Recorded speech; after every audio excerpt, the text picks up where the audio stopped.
She stood there on crutches, one leg gone, birthday tears threatening to spill, rejected by every table in the cafe, except one. The single father didn't know that saying yes to a broken stranger would unravel his carefully rebuilt life, cost him his daughter's fairy tale dream, and force him to choose between a safe past and a terrifying future. This is the story of how a simple question, "Can I share this table?"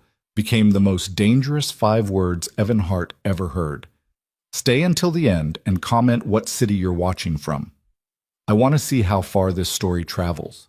The rain had been falling on Portland for 3 days straight, the kind of relentless Pacific Northwest downpour that turned the streets into rivers of gray and made the whole world feel like it was dissolving at the edges.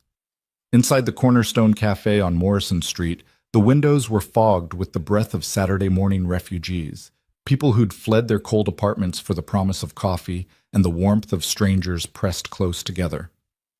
Evan Hart sat at his usual corner table, the one positioned perfectly so he could watch both the door and his 6-year-old daughter, Jamie, who was currently conducting an animated conversation with her hot chocolate. She'd given the marshmallows names. This one's Mr. Floaty, and that one's Princess Melt, and was explaining their tragic love story with the kind of earnest drama only a first grader could muster. "Daddy, are you even listening?" Jamie's voice cut through his distraction. Evan blinked, pulling his attention back from the window where he'd been watching the rain trace patterns down the glass. "Of course, sweetheart. Princess Melt just discovered that Mr. Floaty is actually her long-lost brother, right?" "Daddy, no!" Jamie's face scrunched up in that expression of patient exasperation she'd somehow mastered despite being only 6 years old. "That was last week's story. Today they're getting married, but the evil coffee dragon wants to drink them before the ceremony. My apologies. That's much more serious." Evan reached across the table to adjust Jamie's crooked headband, the purple one with the sparkly butterfly that she insisted on wearing every single Saturday. "Should I call the marshmallow police?" Jamie giggled, that bright bell-like sound that still had the power to unknot something tight in Evan's chest. These Saturday mornings were sacred, had been for 2 years now, ever since the divorce papers were signed and his whole life had been carved neatly down the middle. Nora had taken the house in Lake Oswego, the friends they'd made as a couple, and the illusion that their family would stay intact. Evan had taken Jamie every other week, this corner table at the Cornerstone Cafe, and a 1-bedroom apartment where his daughter's art covered every wall like bright band-aids over cracks. "Daddy, there's a sad lady at the door." Evan followed Jamie's gaze. Through the crush of bodies waiting for tables, he could just make out a young woman near the entrance. She was balanced on crutches, her right leg ending just below the knee, her left foot planted unsteadily on the wet floor. She wore jeans with the right leg pinned up, a rain-soaked jacket that hung too large on her thin frame, and an expression that Evan recognized immediately, the careful blankness of someone who'd learned to hide how much everything hurt. She was young, probably mid-20s, with dark hair plastered against her pale face and eyes that darted around the crowded cafe like a bird looking for a safe place to land. As Evan watched, she approached a table where 2 women sat with their laptops and designer coffee cups. Even from across the room, he could read her lips. "Excuse me, would you mind if I—" One of the women looked up, her expression shifting through surprise to discomfort, to something that might have been pity but looked more like distaste. She shook her head, gestured vaguely at the empty chairs around their table. Chairs clearly not being used for anything except holding purses and shopping bags. The young woman on crutches nodded, smiled that practiced smile of someone used to rejection, and moved on. Evan watched her approach 3 more tables, a couple who suddenly became very interested in their phones, a man who mumbled something about expecting friends, a group of teenagers who just stared until she backed away. Each rejection was polite, subtle, the kind of casual cruelty that people could pretend wasn't cruelty at all. "Why won't anyone let her sit down?" Jamie's voice was small, confused. "There's empty chairs everywhere." It was a good question, one that Evan didn't have a good answer for. Because people are uncomfortable around difference? Because the crutches and the missing leg made them think about fragility and their own vulnerability, and it was easier to look away? Because the cafe was crowded and she was alone, and somehow that combination made her invisible, undeserving of space? "I don't know, baby," he said quietly. The young woman had made it halfway around the cafe now, and Evan could see that her hands were shaking where they gripped the crutches. Her brave smile was starting to crack at the corners. She looked like someone who'd gathered every ounce of courage to walk through that door, who'd probably stood outside in the rain for 10 minutes, convincing herself that this time would be different, that this one time the world might be kind. She approached one more table, a man in a business suit who barely glanced up before shaking his head. And then she just stood there, in the middle of the cafe, surrounded by the sound of conversation and laughter and the hiss of the espresso machine. She stood there with water dripping from her jacket onto the worn wooden floor, and Evan watched her face do something complicated, watched hope and humiliation and exhaustion all fight for control. "Daddy," Jamie's hand found his across the table. "We have extra chairs." Evan looked at his daughter, 6 years old with Nora's green eyes and his own stubborn chin, wearing a purple butterfly headband and a chocolate mustache. 6 years old and already understanding something fundamental about kindness that half the adults in this room had forgotten. "You're absolutely right," he said. The young woman was turning toward the door now, ready to give up, to disappear back into the rain. Evan stood up, his chair scraping against the floor. "Excuse me," he called across the cafe. His voice carried farther than he'd intended, and several conversations stuttered to a stop. The young woman froze, her back to him, and Evan could see her shoulders tense like she was bracing for one more blow. She turned slowly, and up close, Evan could see that she'd been crying earlier. Her eyes were red-rimmed, her mascara slightly smudged. She couldn't have been more than 23 or 24, but she had the kind of weariness in her face that came from surviving things that should have killed you. "Can I share this table?" The words came out barely above a whisper, and Evan realized with a start that she'd practiced this question, had probably stood in front of a mirror rehearsing these 5 simple words because asking for something as basic as a place to sit had become an act of courage. "Please," Evan said, gesturing to the empty chairs. "We'd love the company." For a moment, she just stared at him like he'd spoken a foreign language. Then her eyes, pale blue, Evan noticed, the color of winter sky, filled with tears that she blinked away quickly. "Thank you," she breathed, and navigated carefully between tables, her crutches finding purchase on the uneven floor. Jamie was already pulling out a chair, her face bright with the uncomplicated generosity of childhood. "Hi, I'm Jamie, and this is my daddy, Evan, and we're having Saturday morning adventures. Do you like hot chocolate?" "It's the best here. They put extra marshmallows in if you ask nice, and I named all of mine, but you can name yours different if you want." The young woman lowered herself into the chair with the careful movements of someone who'd learned to be mindful of every inch of space their body occupied. She propped her crutches against the table, shrugged out of her wet jacket, and Evan caught a glimpse of a tattoo on her inner wrist, a constellation of stars, or maybe birds in flight. "I'm Harper," she said, her voice steadier now. "Harper Lane, and I love hot chocolate." "Harper's a pretty name," Jamie announced with the confident authority of a first-grade expert on names. "It sounds like music, like a harp. Are you a musician?" A ghost of a real smile touched Harper's face. "No, but my mom used to say the same thing. She said I was named after the instrument because I was always making noise as a baby." "I make lots of noise too," Jamie said proudly. "Daddy says I could probably be heard from space if I really tried." "It's true," Evan confirmed, grateful for his daughter's chatter filling the awkward spaces.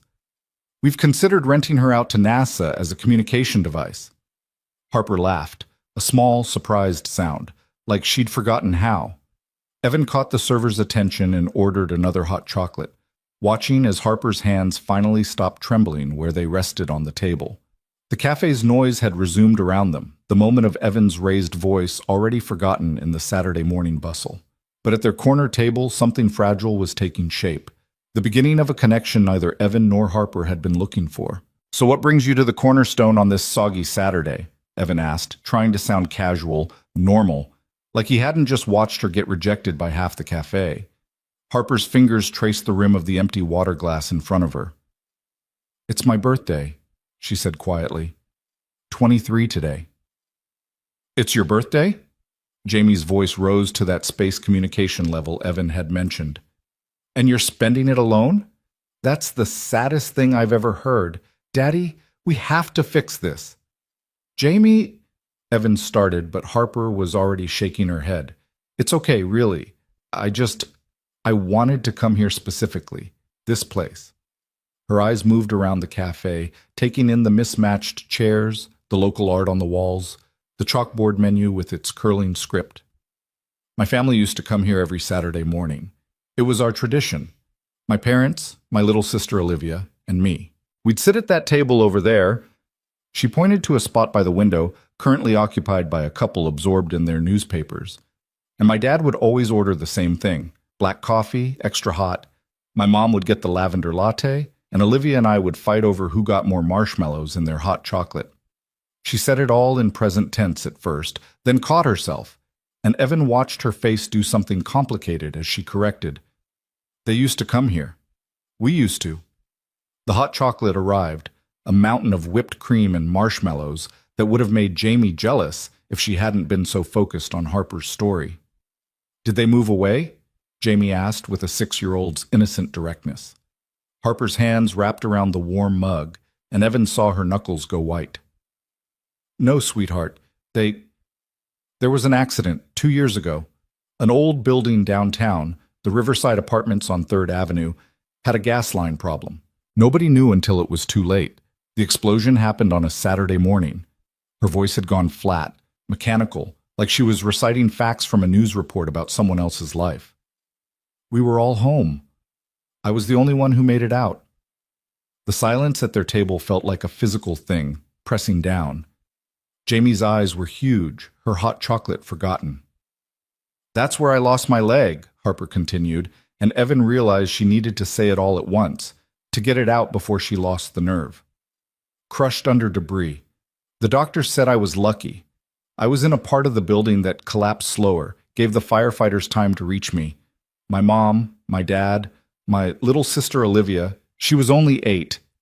They didn't suffer. That's what everyone tells me, like it's supposed to be a comfort. They didn't suffer. But you did, Evan said quietly. Harper's eyes met his, and in them he saw a recognition that made his chest ache. The look of someone who'd discovered that the worst thing about surviving tragedy wasn't the grief itself, but the loneliness of it. The way people backed away from your pain like it might be contagious. Every day, she whispered. Every single day for 2 years. And the worst part? The absolute worst part is that I can't even remember the last thing I said to them. We were arguing that morning, me and Olivia, some stupid fight about her borrowing my headphones without asking, and I can't remember if I apologized before it happened.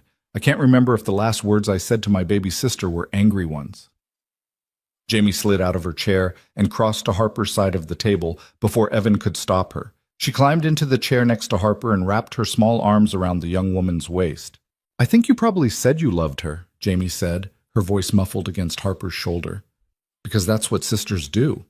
They fight about headphones and they say mean things sometimes, but they always love each other. My friend Sophia has a sister and they fight all the time. But Sophia told me once that she says, I love you every single night before bed, just in case. So even if you were mad about the headphones, I bet you said it that night before, or that morning, or maybe you didn't say it with words, but you said it in other ways, like making her breakfast or letting her have the last marshmallow in your hot chocolate. Harper made a sound that was half sob, half laugh, and pulled Jamie closer. You're very wise for 6 years old. I'm almost 7, Jamie corrected. My birthday's in February, and Daddy says I'm wise beyond my years, which I think means I'm basically an old person trapped in a kid body.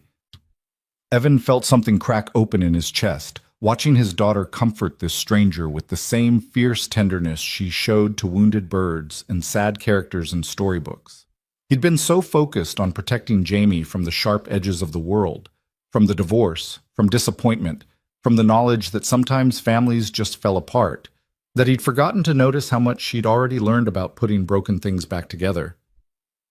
Thank you, Jamie, Harper said, and when she pulled back, her face was wet with tears, but somehow lighter. That's the nicest thing anyone said to me in a very long time. The cafe around them continued its Saturday morning rhythm. Orders called out, milk frothed, conversations rising and falling like waves. But at their corner table, time had slowed down, become something thicker, more significant. Evan watched Harper take a sip of her hot chocolate. watched her close her eyes like she was tasting memory itself. When she opened them, she looked directly at him. "I'm sorry," she said. "This is probably the worst birthday companion situation ever. Strange girl crashes your father-daughter morning, dumps her tragic backstory all over your table." "Stop," Evan said gently. "You're not crashing anything. And as far as birthdays go, I think we can do better than hospital-grade hot chocolate and tears." He glanced at Jamie, who was already nodding enthusiastically. "We usually spend Saturday mornings here, then go to Powell's bookstore, maybe the park if the rain lets up. You're welcome to join us, if you want. No pressure." Harper stared at him like he'd offered her something precious and impossible. "You don't even know me." "We know you're Harper Lane," Jamie counted on her fingers. "We know it's your birthday. We know you love hot chocolate with extra marshmallows. We know you had a sister named Olivia who borrowed your headphones. That's a lot of knowing. And besides, Daddy always says that strangers are just friends you haven't had cocoa with yet." "I've never said that," Evan protested. "You should have," Jamie replied with devastating logic. "It's a good saying. I'm going to trademark it." Harper laughed again, and this time it sounded more real, more whole. "I don't want to impose—" "You're not," Evan said firmly. He pulled out his phone, checked the time. "It's 9:47 now. We usually leave here around 10:30, hit Powell's by 11 and kick. The children's section is upstairs, and they have a reading corner that Jamie has declared her kingdom. There's also a cafe inside if you need more hot chocolate. Then lunch, wherever Jamie points to. She has a very sophisticated method of restaurant selection that involves closing her eyes and spinning around. It's very scientific," Jamie added. "After lunch, if the rain stops, we go to Laurelhurst Park. There's a pond where Jamie likes to commune with the ducks and tell them her problems." "The ducks are very good listeners," Jamie said seriously. "Better than most people." Harper bit her lip, and Evan could see the war happening behind her eyes. The part of her that wanted to say yes, fighting with the part that had learned not to trust kindness, to expect disappointment, to protect herself by expecting nothing. "Why are you doing this?" she asked finally. "You could have ignored me like everyone else. You could have said your table was full, that you were waiting for someone. Why didn't you?" Evan thought about that question, really thought about it. He could have given her the easy answer, the polite one. Could have said something about common decency or basic human kindness. But Harper Lane had just handed them her tragedy wrapped in nothing but raw honesty, and she deserved the same in return. 2 years ago, he said slowly, my wife left me. Well, technically, we left each other. The divorce was mutual, civil, all those words people use when they want to pretend their heart isn't breaking. We'd been together since college, built a whole life together, had Jamie. And then one day we woke up and realized we'd become strangers who shared a mortgage and a daughter. He glanced at Jamie, who was drawing patterns in the foam of her hot chocolate, pretending not to listen while obviously absorbing every word. The day Nora moved out, I took Jamie to the park, this park, Laurelhurst. And we sat on a bench watching other families, other intact units, and I felt so completely alone, like I was watching life through a window I couldn't figure out how to open. And this old man sat down next to us, complete stranger, started feeding the ducks, talking about the weather. Then he turned to me and said, the worst part about being broken is forgetting that other people are broken too. We're all just walking around with our cracks, pretending we're whole. Harper had gone very still, listening.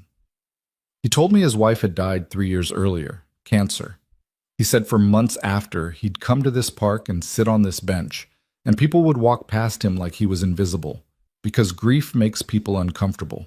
It reminds them that bad things happen, that life is fragile, that any one of us could be the person sitting alone on the bench. Evan met Harper's eyes. Then one day, a little girl, couldn't have been more than 4, walked up to him and offered him half of her sandwich, peanut butter and jelly. Her mom tried to pull her away, but the girl insisted, and the old man said that sandwich tasted like hope, like remembering that kindness still existed. What happened to him? Harper asked softly. I don't know. We talked for about 20 minutes, then he left. I never saw him again. But I remember thinking, if I ever see someone who looks like I felt that day, like they're watching life through a window they can't open, I'm going to offer them a seat, a sandwich, a moment of not being invisible. Jamie had stopped pretending not to listen. She was looking at her father with those 2 wise eyes, and Evan realized that his daughter was learning something important about who he was, about what kind of man he wanted to be. "You reminded me of me," Evan said simply, standing there in the middle of this cafe, surrounded by people, completely alone. And I thought, not today. Today, someone sees you. Today, you get the seat. Harper pressed her hands to her face, shoulders shaking. When she finally looked up, her eyes were red but clear. "Okay," she said. "Okay, yes, I would love to spend my birthday with you and Jamie, if you're sure." "We're sure." Jamie bounced in her seat. "This is the best Saturday morning adventure ever. Daddy, can we sing happy birthday? Can we? Can we please?" "Jamie, I don't think Harper wants the entire cafe," but Jamie was already standing on her chair, her voice ringing out clear and true. "It's someone's birthday.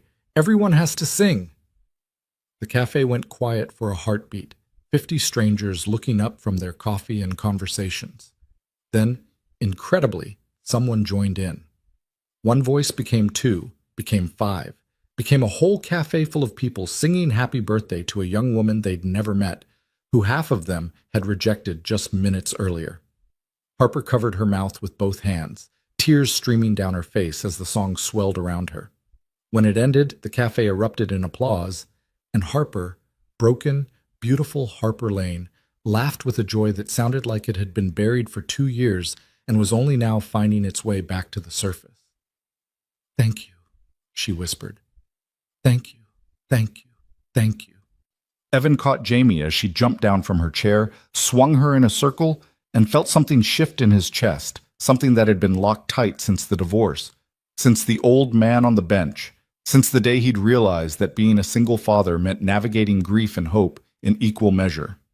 Looking at Harper across the table, this stranger who was becoming less strange with every passing moment, Evan had the distinct feeling that his carefully ordered Saturday morning routine was about to get much more complicated. He had no idea how right he was. But in that moment, with Jamie chattering about birthday traditions and Harper smiling like the sun breaking through Portland clouds, Evan made a decision that would change all of their lives. He decided to keep saying yes, to one more coffee, to one more hour, to one more Saturday, to the possibility that maybe, just maybe, broken people could find each other in crowded cafes and build something new from their scattered pieces. Outside, the rain continued to fall. Inside, at a corner table marked by empty mugs and tear-stained napkins, and the lingering echo of an impromptu birthday song, 3 people who'd been strangers an hour ago were becoming something else entirely. They were becoming the beginning of a story. And every story has to start somewhere. This one started with 5 words, "Can I share this table?" But what it really started with, what it really, truly began with, was the much harder question underneath. Can I share your life? Can I trust you not to look away? Can I believe that kindness isn't just a fluke, that humans can still be good, that broken things can heal? Can I risk hoping again? Evan finished his coffee, watched Jamie teach Harper the proper way to name marshmallows, by personality, not appearance, and thought, yes, yes, you can share this table. Yes, you can trust me. Yes, we're all broken here. And yes, maybe especially yes, you can hope. Because that's what Saturday mornings were for, weren't they? For hot chocolate and second chances. For strangers becoming friends. For remembering that the world could still surprise you with its goodness if you paid attention. If you kept your corner table. If you offered your seat. If you said yes when every instinct told you to protect yourself. To stay safe. To not get involved in someone else's heartbreak. Evan said yes. And everything, absolutely everything, changed because of it. Powell's Books occupied an entire city block on Burnside Street, a maze of rooms color-coded by genre, where the smell of old paper and possibility hung thick in the air. By the time they arrived at 11:15, the rain had softened to a persistent mist, and Harper had relaxed enough to laugh at Jamie's running commentary on every storefront they passed. "That's where Daddy bought me the ugly sweater for Christmas," Jamie pointed at a vintage clothing shop. "It had a cat on it wearing sunglasses. I loved it so much I wore it for 3 days straight, until Daddy said it was starting to develop its own ecosystem." "I believe my exact words were biological hazard," Evan corrected, holding the bookstore's heavy door open for both of them. Harper navigated the entrance with practiced ease, her crutches finding purchase on the worn wooden floors. Inside, the bookstore stretched out like a labyrinth, ceiling-high shelves creating narrow corridors that invited getting lost. The Saturday morning crowd was already thick, college students claiming armchairs, parents corralling toddlers, serious readers moving through the stacks with the focused intensity of hunters. "The children's section is upstairs," Evan said. "Fair warning, Jamie has been known to disappear into the fantasy shelves for hours. I once found her sitting on the floor surrounded by 17 books, all of them open, trying to read them simultaneously." "I was comparing dragon species," Jamie said defensively. "It's important research, Daddy. You can't just assume all dragons breathe fire. Some of them breathe ice or lightning, or in one book they breathe dreams, which I think is much more interesting than regular fire." They climbed the stairs, Jamie bounding ahead with the boundless energy of childhood, while Harper took each step carefully, Evan staying close without hovering. At the top, the children's section opened into a bright space with low tables, colorful rugs, and a reading nook built to look like a treehouse. "This is my kingdom," Jamie announced, spreading her arms wide. "I rule over all the books here. It's a very important job." "What kind of ruler are you, Si?" Harper asked, settling into one of the cushioned chairs. "Benevolent? Tyrannical?" Jamie considered this seriously. "Mostly benevolent, but I have strict rules about people who dog-ear pages. That's a crime punishable by exile." "A fair and just monarch," Harper said solemnly. Evan watched them together, his daughter, who'd been wary of strangers since the divorce, now chattering away like Harper was a favorite aunt. And Harper, who'd walked into the cafe looking like she was barely holding herself together, now smiling with something approaching real happiness. The transformation in both of them felt significant, though Evan couldn't quite articulate why. "I'm going to show Harper the best books," Jamie declared, already moving toward the shelves. "The ones that make you cry, but in a good way, not in a sad way. There's a difference, you know." "I do know," Harper said quietly, and Evan caught the weight in those 3 words.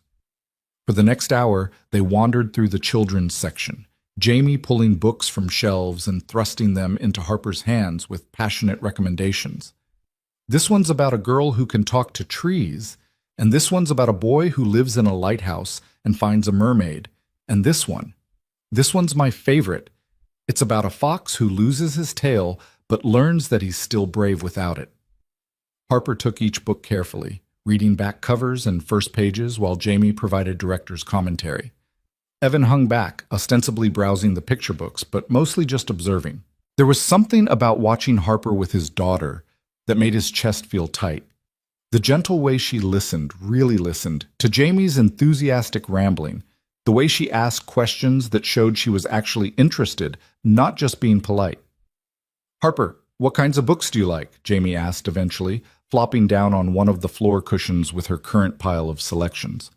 Harper sat carefully on a nearby chair, her crutches propped against the armrest. "When I was younger, I loved fantasy, stories about people going on quests, finding magic, becoming heroes. My sister and I used to—" She paused, and Evan saw her make the conscious decision to continue. "Olivia and I used to act out our favorite books. We'd turn our living room into whatever world we were reading about that week. Narnia, Hogwarts, Middle-earth. She always wanted to be the brave knight, and I always ended up being the dragon." "Were you a good dragon?" Jamie asked. "I was an excellent dragon," Harper said with mock pride. "I had a very convincing roar, and I hoarded all the throw pillows as treasure." "That sounds like the best game ever," Jamie breathed. "Did Olivia defeat you?" Harper's smile turned bittersweet. "Sometimes. Other times we'd decide the dragon and the knight should team up instead. We'd fight invisible monsters together, bad guys that only we could see. Olivia had this plastic sword she got at a Renaissance fair, and she'd wave it around like it was Excalibur. She was fearless." The way Harper talked about her sister, present tense slipping into past tense, memory and grief braided together, made Evan's throat tight. He moved closer, sitting on the floor near Jamie. "She sounds like she was an amazing kid," he said. "She was." Harper's voice was steady, but her eyes were bright. "She wanted to be a veterinarian when she grew up. She was always bringing home injured animals, birds with broken wings, a squirrel that fell out of a tree, once a very angry raccoon that we had to call animal control about, My mom used to joke that we were running an unauthorized wildlife hospital. What about your parents? Evan asked gently. What were they like? Harper was quiet for a moment, her fingers tracing the spine of the book in her lap, the one about the tailless fox. My dad was a high school English teacher. He's the one who got me into books, who taught me that stories could save you when real life got too hard.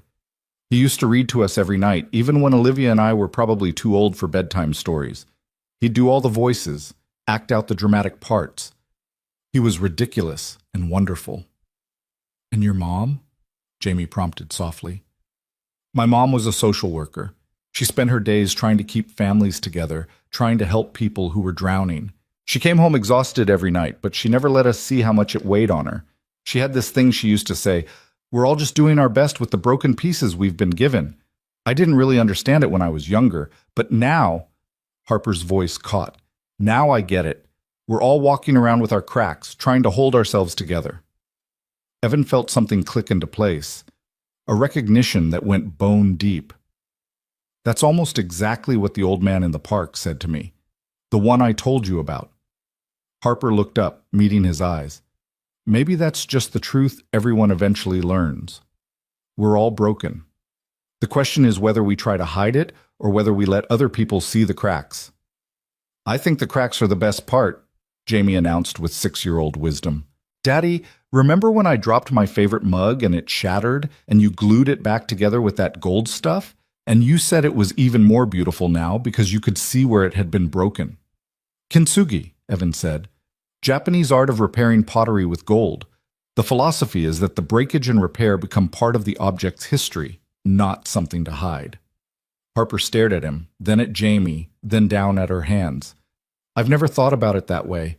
I've spent 2 years trying to hide my cracks, trying to pretend I'm still whole. But you are whole, Jamie said earnestly. You're just whole in a different shape now, like my mug. It's still a mug. It still holds hot chocolate. It just has gold lines showing where it was sad, and now those lines are the prettiest part. Evan watched Harper's face crumple and rebuild itself, watched her blink back tears that she didn't quite manage to contain. Without thinking, he reached out and squeezed her hand. A brief connection, there and gone, and Harper squeezed back. Thank you, she whispered. Both of you. I didn't know how much I needed to hear that. The moment stretched between them, weighted with something Evan couldn't quite name. Then Jamie broke it with her characteristic perfect timing. Harper, you should come have lunch with us every Saturday. Not just today, every Saturday forever. We could be like a Saturday morning club, except also Saturday afternoon, and maybe sometimes Saturday evening if we're having a really good time. Daddy, can Harper join our Saturday tradition? Please, please, please? Evan opened his mouth, not sure what he was going to say, but Harper spoke first. Jamie, sweetie, your dad and I just met a few hours ago. I'm sure he has his reasons for keeping Saturdays just for you two. Actually, Evan heard himself say, I think that's a great idea. Both Harper and Jamie turned to look at him, Jamie with delight, Harper with cautious hope. You do? Harper asked. Evan surprised himself with how much he meant it. Yeah, I mean, if you want to, no pressure. But these Saturday traditions, they started because I wanted Jamie to have something stable, something she could count on after the divorce. But maybe traditions don't have to be rigid. Maybe they can grow to include other people. Are you sure? Harper's voice was small. I don't want to intrude on your time with Jamie. You're not intruding, Evan said firmly. You're being invited. There's a difference. Jamie's right. You're part of the Saturday morning club now. Meetings every week, mandatory hot chocolate, democratic voting on which bookstore sections to browse. Jamie is president, obviously. Obviously, Harper agreed, a real smile breaking across her face. What's your role? Chief marshmallow distributor and holder of the credit card, Evan said solemnly. And what's my role? Jamie considered this with the gravity of someone assigning a position of great importance. You're the keeper of stories, the one who remembers what books are good for crying in a good way, and what games to play when the world is too loud, and how to be brave when you're scared. Harper pressed a hand to her mouth, and Evan could see her fighting to hold it together. When she spoke, her voice was thick with emotion. I would be honored to be the keeper of stories. They spent another 30 minutes in the children's section, Jamie finally selecting 4 books that met her exacting standards while Harper and Evan browsed nearby. At one point, standing in front of the young adult shelves, Harper turned to him. "Can I ask you something?" "Of course." "Why did your marriage end? You said it was mutual, but—" She hesitated. "You don't have to answer. I'm being nosy." Evan considered deflecting, giving her the polite version. But Harper had been nothing but honest with them all morning, and she deserved the same. "We were 20 when we met," he said slowly. "College sweethearts, the whole cliché. Nora was studying architecture, I was in engineering. We had this vision of who we'd be together, this perfect blueprint. Nice house, good jobs, 2.5 kids, golden retriever, white picket fence. And we checked all the boxes. Got married at 24, bought the house at 26, had Jamie at 27. "That sounds perfect," Harper said quietly. "It was. On paper." Evan pulled a book off the shelf without looking at the title. "But somewhere along the way, we stopped being partners and started being roommates who co-managed a child. We'd sit at dinner and realize we had nothing to talk about except Jamie's schedule and who was picking up the dry cleaning. The intimacy just evaporated. And the worst part? We were both too polite to acknowledge it. We kept pretending everything was fine until one day Nora came home and said, 'I don't think we're in love anymore.'" "Were you angry?" "No." "That's what made it so sad. I was relieved. Because she was right. We cared about each other, we respected each other, but that spark, whatever makes two people want to build a life together instead of just sharing space, it was gone. Maybe it had always been there. Maybe we'd been playing house our whole relationship, acting out roles we thought we were supposed to fill." Harper was quiet, absorbing this. "Do you regret it? The marriage, I mean?" "No." Evan surprised himself with how quickly he answered.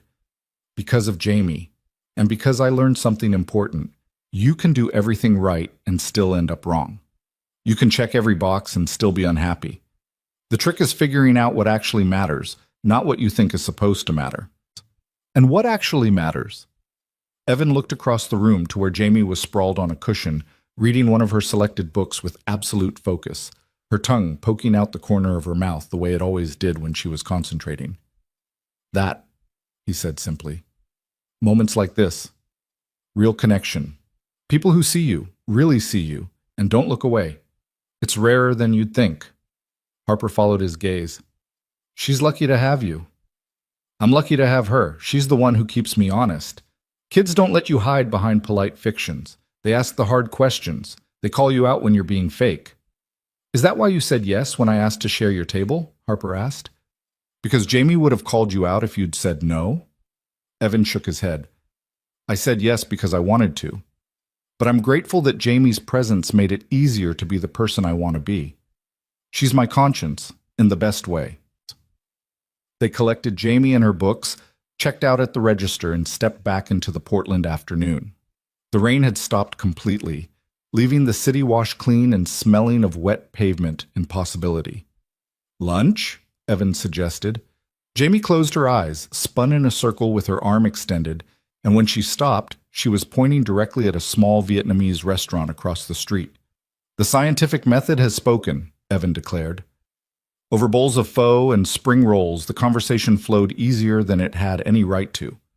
Harper talked about her job as a freelance graphic designer, work she could do from home, which had been essential after the accident. Jamie talked about first-grade politics with the deadly seriousness of a war correspondent. Evan found himself laughing more than he had in months. "So there's 3 main factions in our class," Jamie explained, using her chopsticks to draw invisible diagrams in the air. "The princess group, the dinosaur group, and the independent agents. I'm an independent agent because I refuse to align myself with any faction. It's a very lonely position, but someone has to maintain neutrality." "Very diplomatic," Harper said, clearly trying not to laugh. "That's what Ms. Chen says. She says I should consider a career in the United Nations." "First grade is basically international politics," Evan agreed. After lunch, they walked to Laurelhurst Park, Jamie skipping ahead on the path while Evan matched his pace to Harper's. The park was dotted with Saturday afternoon visitors, joggers, families, a group playing frisbee on the wet grass. "I haven't been here since before," Harper said quietly. before the accident. My family used to come here sometimes. Dad would bring a book and read under that tree. She pointed to a large oak near the pond. And Mom would walk with Olivia, teaching her the names of birds and flowers. I'd usually have my headphones in, ignoring everyone, being a typical moody teenager who thought she was too cool for family time. Her voice cracked on the last words, and Evan stopped walking. Harper, I took it all for granted, she continued, the words pouring out like she'd been holding them back for 2 years. Every single moment. I thought we had forever. I thought there would always be more Saturdays, more coffee shop visits, more stupid arguments about headphones. And then in one instant, it was all gone. Everything. And I'm still here, and I don't understand why. Why did I survive? Why me and not Olivia? She was 8 years old. She had her whole life ahead of her. She was good and pure, and she wanted to save animals. And I'm just me. I'm nobody special. I'm just a person who designs logos for small businesses and spends most of her time alone and can't even remember the last thing she said to her sister. She was crying now, really crying, the kind of tears that had been building for months or years. Evan looked around frantically for Jamie and spotted her by the pond, safely absorbed in feeding ducks with breadcrumbs some other family had left behind. Harper, look at me. Evan's voice was gentle but firm. When she turned, he continued. There is no why. That's the thing that nobody tells you about tragedy. It doesn't make sense. It doesn't have meaning. Bad things happen to good people, and good people die, and other people survive, and none of it is fair or just or part of some grand plan. It just is. Then how do you live with it? Harper's voice was ragged. How do you wake up every day knowing that the universe is random and cruel, and everyone you love could disappear in an instant? You live with it by living, Evan said. By showing up, by saying yes to things even when you're scared, by sharing your table with strangers in coffee shops, by feeding ducks in parks with people who've become friends, by refusing to let grief be the only story you tell about yourself. Harper wiped her eyes with the back of her hand. I don't know if I'm brave enough for that. You walked into a cafe today knowing you might get rejected by every person there, and you asked for a seat anyway. That's the bravest thing I've seen in a long time. I almost didn't come. I stood outside in the rain for 20 minutes, talking myself out of it, telling myself it was stupid, that the cafe couldn't bring my family back, that I was just torturing myself by returning to the scene of happy memories. But you came anyway. But I came anyway, Harper echoed. And you said yes. And Jamie sang happy birthday. And now I'm standing in a park I haven't visited in 2 years. And I'm crying, but I'm also here. I'm still here. You're still here, Evan confirmed, and that matters. You matter. Something passed between them in that moment, not romantic, not yet, but a recognition, a seeing, the kind of deep acknowledgement that happens rarely when two people look at each other and understand, we are the same kind of broken. Daddy, Harper! Jamie's voice rang across the park. The ducks want to meet you. This one's named Gerald, and he's very distinguished. They walked to the pond together, and Harper told Gerald the distinguished duck about her day, while Jamie provided translation services for the other ducks, who apparently had opinions about everything from the weather to the quality of the breadcrumbs. By the time they left the park, the sun was breaking through the clouds, painting Portland in shades of gold. They walked Harper to her car, a small sedan with a handicap placard hanging from the mirror, and stood in the parking lot, suddenly awkward now that the day was ending. Thank you, Harper said for what must have been the 20th time. For everything. For the table, for the books, for lunch, for seeing me. Same time next Saturday? Jamie asked hopefully. Harper looked at Evan, a question in her eyes. Same time, he confirmed. 10 o'clock. Corner table. It's tradition now. Tradition, Harper repeated like she was testing out the word. Then she smiled, and it reached her eyes. Okay, yes, I'll be there. They watched her drive away, Jamie waving enthusiastically until the car disappeared around a corner. Daddy? Jamie said as they walked to their own car. Yeah, sweetheart? I really like Harper. She's sad, but she's also funny, and she listens good, not like adults who just pretend to listen while they're looking at their phones. She does listen well, Evan agreed. Do you think we made her birthday better? Evan thought about Harper's face in the cafe when the whole room sang to her, the way she'd held Jamie's book recommendations like they were precious, how she'd cried in the park but also laughed, both emotions equally real, equally valid. Yeah, Bug, I think we did. Good. Jamie climbed into her car seat, already reaching for one of her new books. Daddy, can broken people be friends with other broken people, even if their cracks don't match up exactly? Evan paused in the act of buckling her in. What do you mean? Well, you and Harper are both sad about different things. You're sad because Mommy left, and Harper's sad because her family died. Those are different kinds of sad, but you both have cracks. So can you still understand each other even if the cracks are different shapes? Leave it to a 6-year-old to ask the questions philosophers spent lifetimes pondering. I think, Evan said carefully, that broken people understand each other better than anyone else because they know what it feels like to hurt. The cracks don't have to match. They just have to be real.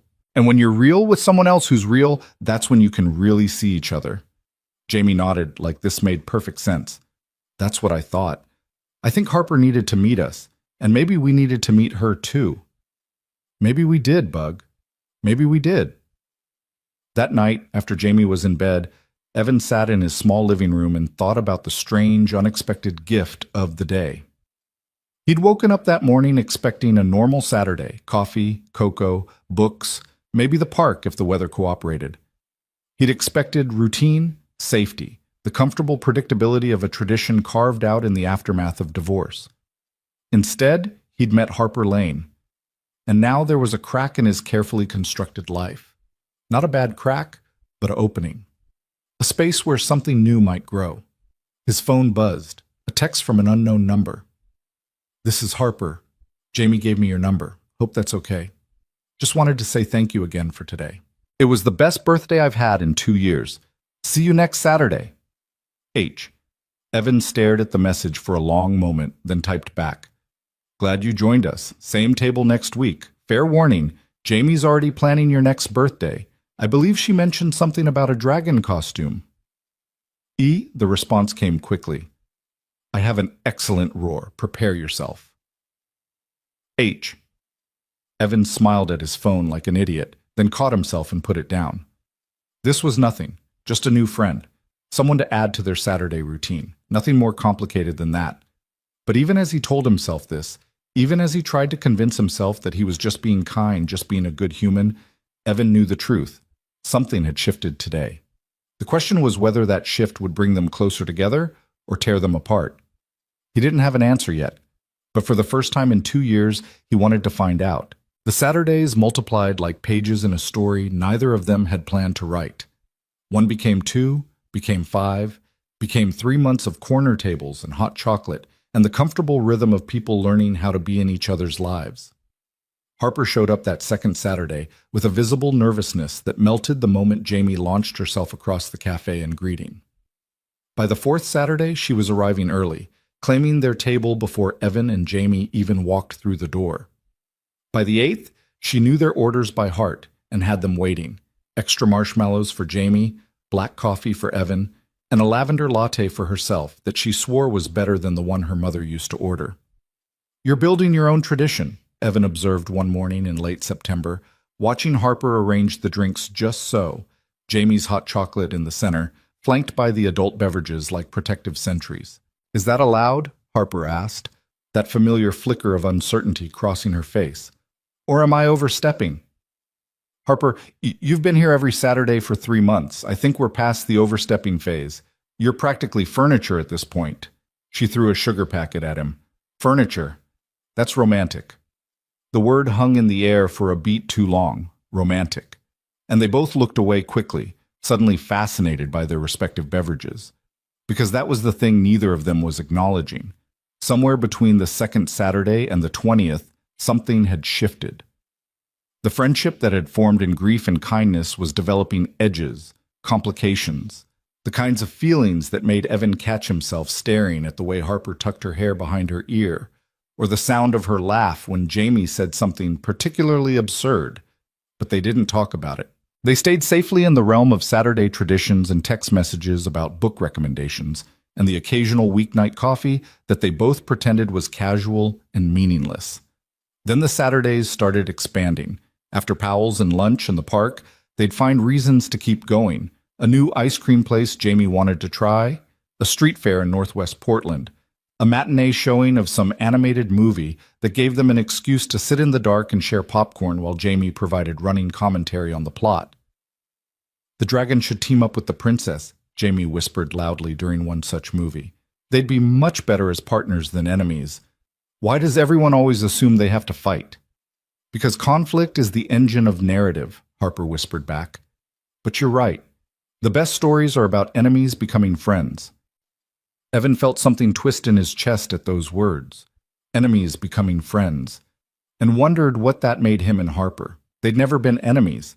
They'd been strangers who became friends. Friends who were maybe becoming something else. Something neither of them had the courage to name. By October, Harper had a key to Evan's apartment. It had happened almost accidentally. Jamie had forgotten her jacket after an impromptu Tuesday dinner, and Harper had offered to drop it off the next morning before Evan left for work. Then it became easier to just let her have a key for emergencies. Then she was stopping by on Wednesday evenings to help Jamie with an art project. Then she was there for Friday movie nights, which had somehow become a new tradition alongside the Saturday morning routine. "Is Miss Harper your girlfriend?" Jamie asked one night after Harper had left, casual as anything, while Evan tucked her into bed. Evan nearly dropped the storybook he was holding. "What? No. We're friends. You know that. But you smile different when she texts you, and you get that weird look on your face when she talks about anything, like you're trying to memorize what she's saying. And last week at the park, you held her hand for a whole minute, and you both pretended it didn't happen." She was having trouble on the uneven path. I was helping her balance. "For a whole minute," Jamie repeated, those two wise eyes seeing straight through him. "And you looked at her the way Prince Philip looks at Princess Aurora in Sleeping Beauty, right before he kisses her awake." "I think you're reading too much into things, Bug." Jamie shrugged, but Evan could see she didn't believe him. Hell, he didn't believe himself. But acknowledging what was happening, really happening, felt dangerous. Like speaking it aloud would force them to confront it, and confrontation meant risk, and risk meant the possibility of losing what they'd built. So they didn't speak it. They let it grow in the spaces between words, in accidental touches and lingering glances, and the way Harper's face lit up every Saturday morning when she spotted them walking through the cafe door. Then November arrived, and with it, the beginning of the end of their careful pretending.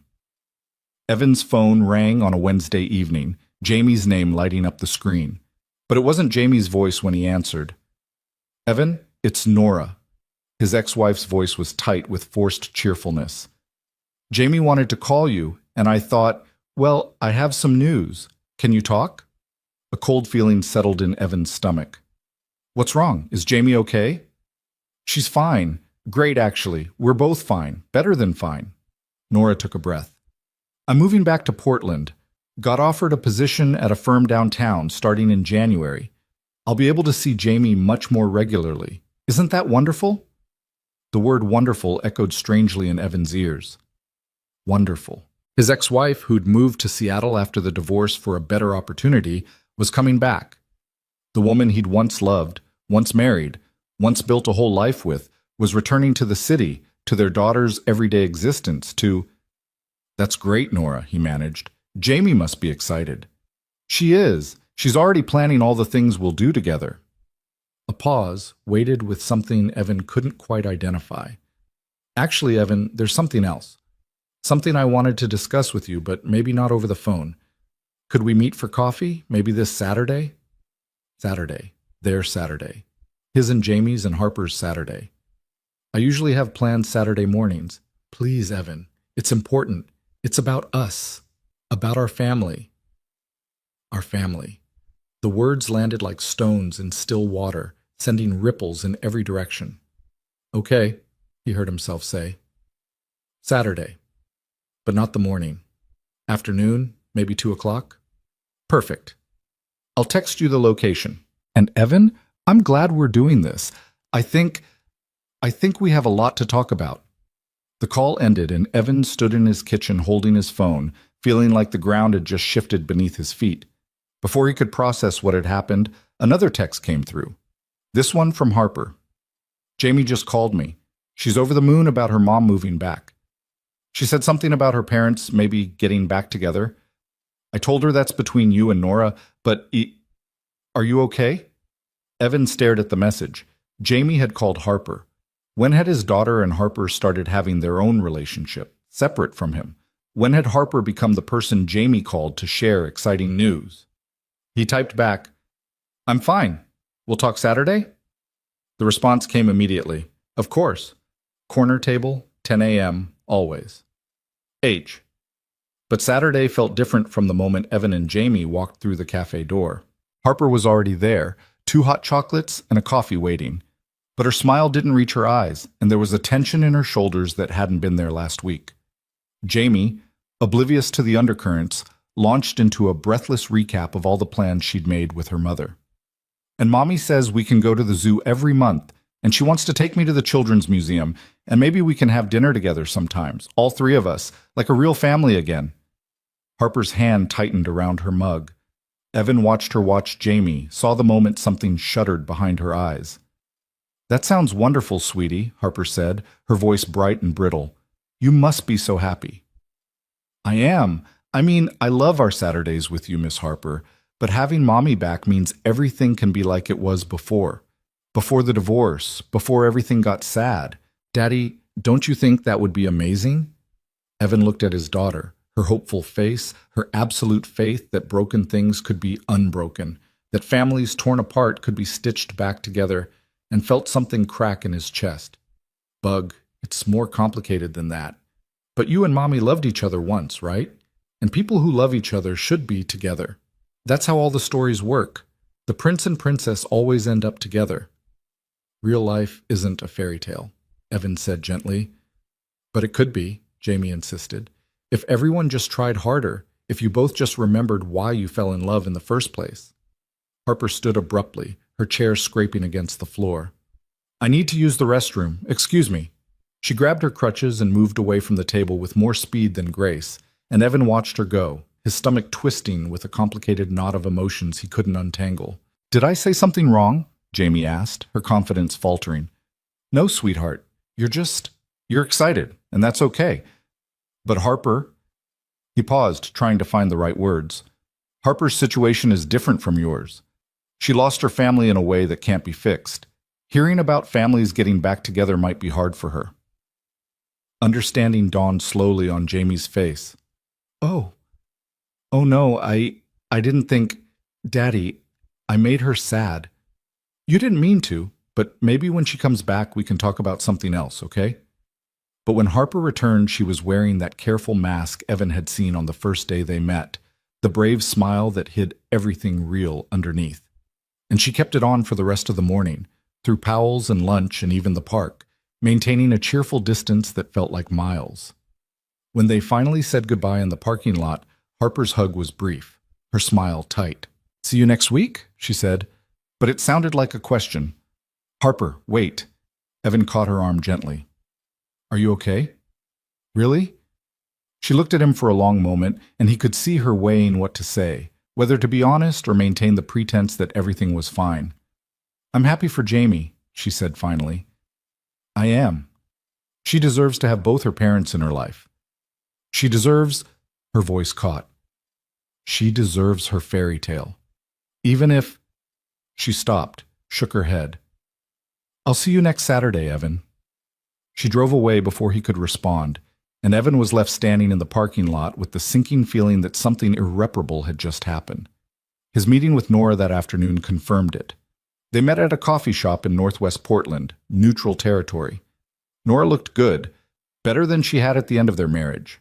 Her hair was shorter, styled differently. She wore confidence like new clothing, and when she smiled at him across the table, it held a warmth he hadn't seen in years. You look well, she said. So do you. Seattle's been good to you? It has. The job was great, the apartment was great, but...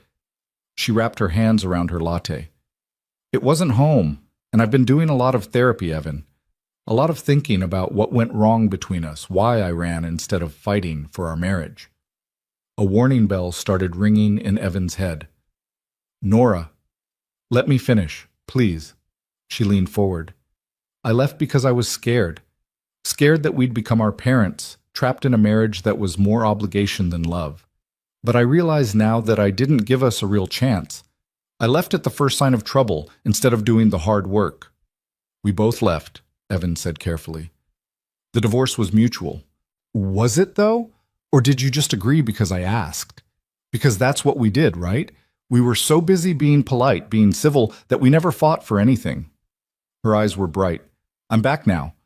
I'm here for Jamie, yes, but also, Evan, what if we tried again?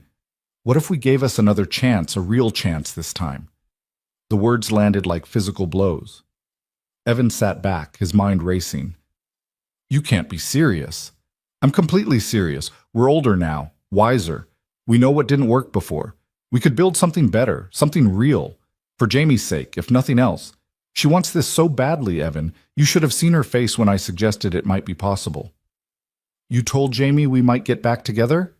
Evan's voice rose despite his efforts to control it. Nora, you can't just put that idea in her head without talking to me first. I didn't put it there. She brought it up. She asked if maybe, now that I'm moving back, we could be a family again. And I thought, why not? Why couldn't we? Because we're divorced. Because we weren't happy together. Because you can't just rewind time and pretend the last 2 years didn't happen. I'm not trying to rewind time. I'm trying to move forward. With you. With our daughter. With the family we created. Nora reached across the table, her hand covering his. Just think about it. That's all I'm asking. Don't say no immediately. Take some time. Think about what it would mean for Jamie to have her parents together again. Evan pulled his hand away gently. Nora, I need to be clear about something. I care about you. I always will. You're Jamie's mother, and we'll always be connected because of her, but I'm not in love with you anymore. I haven't been for a long time. Something flickered in Nora's expression. Hurt, surprise, then determination. Love can come back. If we work at it, if we try. It's not about trying harder. Evan's voice was gentle but firm. It's about the fact that we're different people now. We want different things. We've built separate lives. Have we, though? Nora challenged. You're still in the same apartment, still doing the same Saturday routine with Jamie. You haven't moved on, Evan. Neither of us has. Maybe that means something. But even as she said it, Evan was thinking about Harper. About the way his pulse jumped when she texted. About how Saturday mornings had become the center of his week, not just because of Jamie, but because Harper would be there, sitting at their corner table, with that smile that made him feel seen in a way he'd forgotten was possible. About Friday movie nights, and Tuesday dinners, and the slow, careful way they'd been building something neither of them had dared to name. He had moved on. He just hadn't realized how far until this moment. I need time to think, he said finally, which was a cop-out, and they both knew it. Nora's smile was triumphant. That's all I'm asking, time. A chance? For Jamie. For Jamie. The words were a weight Evan carried home, a responsibility he couldn't shake. What father wouldn't want to give his daughter the intact family she dreamed about? What kind of man would he be if he said no without even considering it? But when he imagined saying yes to Nora, all he could see was Harper's face in the parking lot, that careful mask hiding her hurt. He didn't call Harper that night, or the next night. He told himself he needed space to think, to figure out what he wanted without the complication of her presence clouding his judgment. But really, he was a coward. He was avoiding the conversation he knew they needed to have, the one where he'd have to choose between the safe past and the terrifying future. The text from Harper started worried. Everything okay? You've been quiet. Then concerned. Evan, you're starting to worry me. Can we talk? Then resigned. I understand if you need space. Just let me know you're all right. He sent back brief responses. Fine, just busy with work. Talk soon. But soon never came, and by Friday Harper stopped texting altogether. Jamie noticed immediately. Why isn't Miss Harper coming for movie night? She's busy tonight, Bug. But she's never too busy for movie night. You had a fight, didn't you, about Mommy? We didn't have a fight. Then why are you being weird? Why are you avoiding her? Jamie's voice rose, frustration bleeding into anger. You're ruining everything. Miss Harper was finally happy, and we were happy, and now you're making it all wrong. Jamie, I don't want to watch a movie. She ran to her room, and a moment later Evan heard her door slam. He stood in his living room, surrounded by the evidence of Harper's presence in their lives. Her favorite mug in the dish rack, the blanket she always used folded over the couch, a hair tie on the coffee table. When had she become so woven into the fabric of their days that her absence felt like a wound? His phone rang. Harper's name on the screen. For a moment he considered not answering. Then he thought about the old man in the park, about his own words to Harper months ago. We're all just walking around with our cracks, trying to hold ourselves together. He answered. Hi. Harper's voice was quiet, careful. Can we talk? Really talk?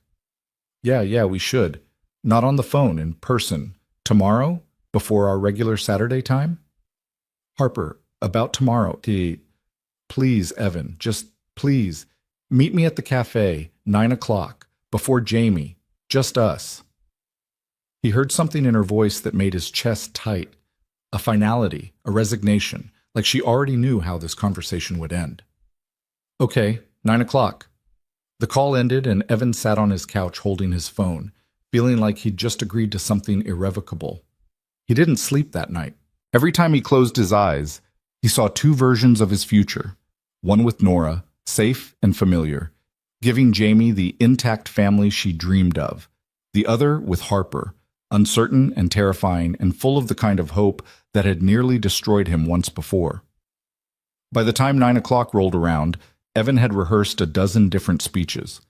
But when he walked into the Cornerstone Cafe and saw Harper sitting at their corner table, all his prepared words evaporated. She looked exhausted, like she hadn't slept either. 2 cups of coffee sat in front of her, black for him, lavender latte for herself. The ghost of their ritual performed one last time. Hi, she said as he sat down. Hi. For a long moment, they just looked at each other. Then Harper spoke, her voice steady despite the tears gathering in her eyes. I'm going to make this easy for you. I'm going to say the thing neither of us has been brave enough to say. And then I'm going to let you go. Harper, please let me. I need to say this. She took a shaky breath. I'm in love with you, Evan. I have been for months. Maybe since that first Saturday, when you said yes and the whole cafe sang happy birthday, and I remembered what it felt like to be seen, to matter. You and Jamie, you gave me a reason to keep showing up, to keep trying, to believe that maybe I deserve to be happy again. Tears were streaming down her face now, but she didn't stop. But Jamie needs her family whole more than she needs me. And you need to do right by your daughter more than you need whatever this is between us. I get it. I do. You have a chance to give Jamie her fairy tale, to rebuild what was broken, and I won't stand in the way of that. So that's it? Evan's voice came out rough. You're just, what? Disappearing? Walking away? I'm giving you your life back, the one you had before I crashed into it asking for a table. Harper's smile was heartbreaking. You were kind to a stranger once, Evan. You changed my life. But I can't be the reason Jamie loses her chance at having both her parents. I won't be. You don't get to make that choice for me, Evan said, anger suddenly flooding through him. You don't get to decide what I need or what Jamie needs or what's best for our family. Then tell me I'm wrong. Harper leaned forward, desperate. Tell me you're not considering getting back together with Nora. Tell me the last week hasn't been you pulling away because you're trying to figure out if you can rebuild your marriage. Tell me, Evan, and I'll stay. I'll fight. But if you can't tell me that, if there's any part of you that thinks maybe Nora is right, maybe you should try again for Jamie's sake, then I'm already gone. Evan opened his mouth, closed it, opened it again. And in that hesitation, in those few seconds of silence, Harper found her answer. That's what I thought. She stood, grabbing her crutches. I love you. I love Jamie. But I love you both enough to let you go if that's what's best. She paused, one hand on the table. For what it's worth. You made me remember how to be alive again. You gave me a place to belong when I thought I'd lost that forever. Thank you for that. Thank you for the Saturdays. She turned to leave, and Evan watched her go, frozen in his chair like his body had forgotten how to move. Watched her navigate through the cafe, past the table where they'd first met, out the door into the November morning. And still, he couldn't move, couldn't speak, couldn't call her back. Because the truth, the terrible, complicated truth, was that he didn't know. He loved Harper, yes, but he also loved his daughter. And if there was even a chance that getting back together with Nora would give Jamie the family she'd been dreaming about for 2 years, didn't he owe it to his child to try? The cafe door closed behind Harper with a soft chime, and Evan sat at their corner table, surrounded by cold coffee and the ruins of what might have been, and wondered how doing the right thing could feel so completely wrong. His phone buzzed, a text from Jamie. "Is Miss Harper coming today?" Evan stared at the message, then typed back, "Not today, Bug." The response came immediately. "Did you break her heart?" And Evan, sitting in the cafe where this had all begun, realized with devastating clarity that the answer was yes. Yes, he had broken her heart. But worse than that, he'd broken his own. Jamie didn't speak to him for 3 days. Not during dinner, where she pushed food around her plate and gave one-word answers to his attempts at conversation. Not during the drive to school, where she stared out the window with the kind of pointed silence that felt louder than shouting. Not during their usual bedtime routine where she turned her face to the wall when he tried to kiss her goodnight and said, "I'm too tired for stories." On the 4th day, Evan found her sitting on her bedroom floor surrounded by books, all the ones Harper had recommended over the months. She was reading the one about the tailless fox, tears streaming down her face. "Bug, go away." Her voice was small but fierce. "You ruined everything." Evan sat down anyway, his back against her bed. "I know you're angry with me." "I'm not angry. I'm sad. There's a difference." Jamie's voice cracked. "Miss Harper stopped texting me. She won't answer when I call." "Did you tell her she couldn't be our friend anymore?" "No, sweetheart, I would never." "Then why is she gone?" Jamie looked up, her face blotchy with tears. "Why did you let her go?" It was the same question Evan had been asking himself for 4 days. Why did he let her go? Why had he sat there frozen while the best thing that had happened to him in years walked out of the cafe and out of his life? "It's complicated," he said, which was what adults said when they didn't have good answers. That's what grown-ups always say when they're being stupid. Jamie threw the book across the room. "You love her. I know you do. I see it in your face every time she walks in the door. And she loves you too. She told me once when you went to get the car and it was just us. She said you made her remember how to be happy." Evan's chest constricted. "She said that?" "Yes. And then she made me promise not to tell you because she was scared. But I'm telling you now because you're being the most stupid, scared person I've ever met, and Miss Harper deserves better than stupid and scared." "Jamie, do you love her?" His daughter's eyes bored into him. "Really love her? Not like how you loved Mommy, where you were nice and polite, and then one day you weren't married anymore.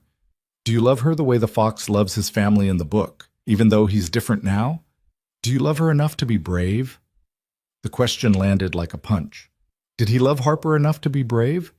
Or was he so terrified of risking his heart again, so paralyzed by the fear of disappointing his daughter, that he was willing to let the real thing slip away for the ghost of what used to be? "I think I do," Evan said quietly. "I think I love her more than I've ever loved anyone." "Then why are you here talking to me instead of there talking to her?" Jamie's logic was devastating in its simplicity. "Why are you letting her think she doesn't matter? Why are you letting her be alone when alone is the thing that hurts her most?" "Because I thought—" Evan stopped, forced himself to be honest. "I thought maybe you needed me to try again with your mom, to give you the family you've been dreaming about." Jamie stared at him for a long moment. Then she climbed into his lap, something she rarely did anymore now that she was almost 7 and basically a teenager, and put her small hands on either side of his face. "Daddy, I love Mommy, and I love you, and I want you both in my life.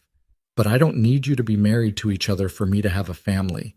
I have a family. You and me and Mommy, we're a family even if we live in different houses. That's what Ms. Chen taught us in school. Families come in all shapes, and they're all real, and they're all good." "But you said—" "I said I wanted my parents back together because that's what I thought I was supposed to want." That's what happens in all the movies, right? The divorced parents realize they still love each other and everyone lives happily ever after. Jamie's voice was wise beyond her years. But that's not our story, Daddy. Our story is different, and Miss Harper, she's part of our story now.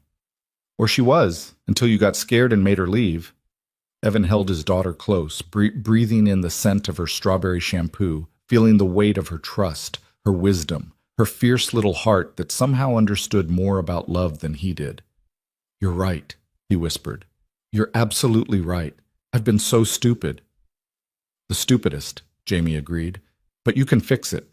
You can tell Miss Harper you love her. You can ask her to come back. You can be brave like the fox in the story, even though being brave is scary." "What if she won't forgive me? What if I hurt her too badly?" Jamie pulled back to look at him seriously. "Then you apologize. And you keep apologizing until she believes you. And you show her that you're not going to run away again. That's what love is, Daddy. It's showing up even when you're scared. It's saying I choose you and meaning it. Miss Harper taught me that." Something shifted in Evan's chest, like a lock clicking open. His 6-year-old daughter had just given him the answer he'd been too afraid to see. Love wasn't about choosing the safe option or the expected one. Love was about choosing the person who made you want to be braver, better, more honest. The person who saw your cracks and thought they were beautiful. Love was about choosing Harper. But first, he had one more conversation to have. Nora arrived at his apartment that evening, her smile bright with expectation. She'd been texting him daily since their coffee meeting, sending articles about co-parenting and couples therapy, dropping hints about houses for sale in good school districts, acting as if his silence was agreement, as if the life she was rebuilding in her mind was already real. "I'm so glad you called," she said, stepping inside. "I've been thinking about us nonstop, about all the possibilities. Nora, we need to talk, really talk." Something in his tone made her smile falter. "Okay, that sounds serious." They sat at his small kitchen table, the same one where Harper had helped Jamie with homework, where they'd shared Tuesday dinners and Friday movie night snacks, where pieces of their almost relationship had been quietly built over months. "I can't get back together with you," Evan said, deciding that honesty was the only kindness he had left to offer. "I'm sorry if I gave you hope by not saying it clearly enough before. But the answer is no. It's always been no." Nora's face went through a complicated series of expressions: shock, hurt, anger, and finally something that might have been understanding. "It's someone else, isn't it? You've met someone." "Yes. But that's not why I'm saying no. I'm saying no because even if Harper didn't exist, even if I were completely alone, I still wouldn't want to go back to what we had. We weren't happy, Nora. We were comfortable. And I don't think either of us should settle for comfortable when we both deserve more." "Harper?" Nora's voice was sharp. "Who's Harper?" And Evan told her about the cafe and the birthday song and the Saturdays that had become the center of his world, about how Harper had walked into their lives carrying grief like a second shadow, and somehow, impossibly, had taught both him and Jamie how to hope again. About how he'd been so afraid of risking his heart that he'd let the best thing in his life walk away. When he finished, Nora was quiet for a long time. Then she said, "You never talked about me like that. Even in the beginning, even when we were supposedly in love, you never looked the way you look right now, talking about her." "I'm sorry," Evan said, and meant it. "I think we both deserved better than what we gave each other.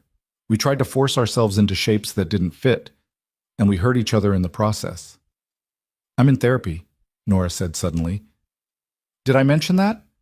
I've been going twice a week since the divorce, and my therapist said something that's been stuck in my head. She said sometimes we cling to the past not because it was good, but because it's familiar. We'd rather have the comfortable pain we know than risk the uncomfortable growth we don't." "That sounds about right." "I think that's what I was doing, coming back here, suggesting we try again. I wasn't actually wanting you back, Evan.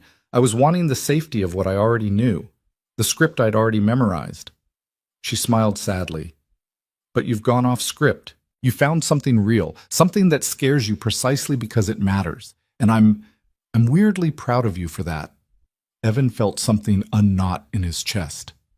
"You are?" "Don't get me wrong, I'm also hurt and embarrassed and a little bit angry.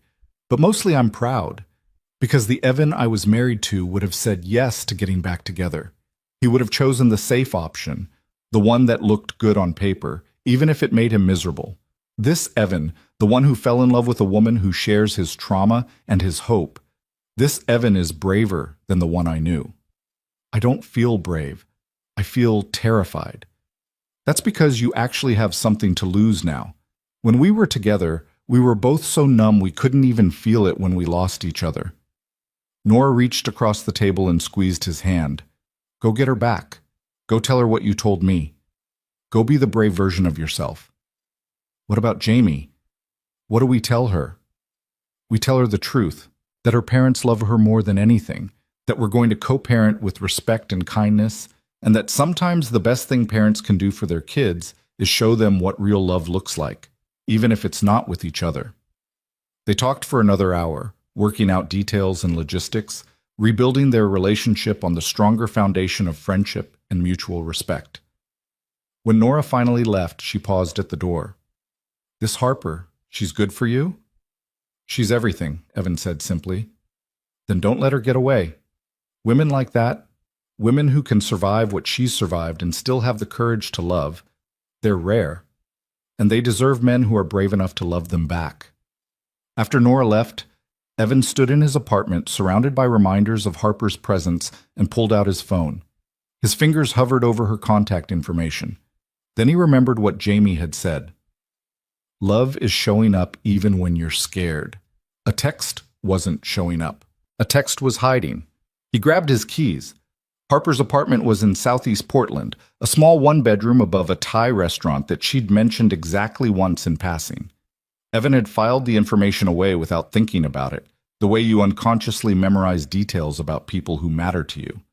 Now he stood outside in the November cold, staring up at her window, trying to gather courage. The light was on. She was home. That was something. He climbed the narrow stairs and knocked before he could talk himself out of it. For a long moment, nothing.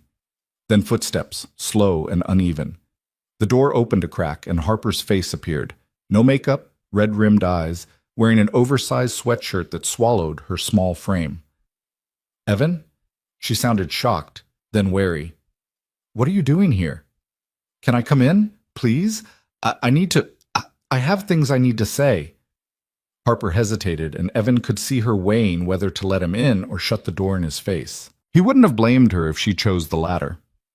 5 minutes, she said finally, opening the door wider. That's all you get. Her apartment was small but warm, decorated with the kind of careful intention that spoke of someone trying to build a home from nothing.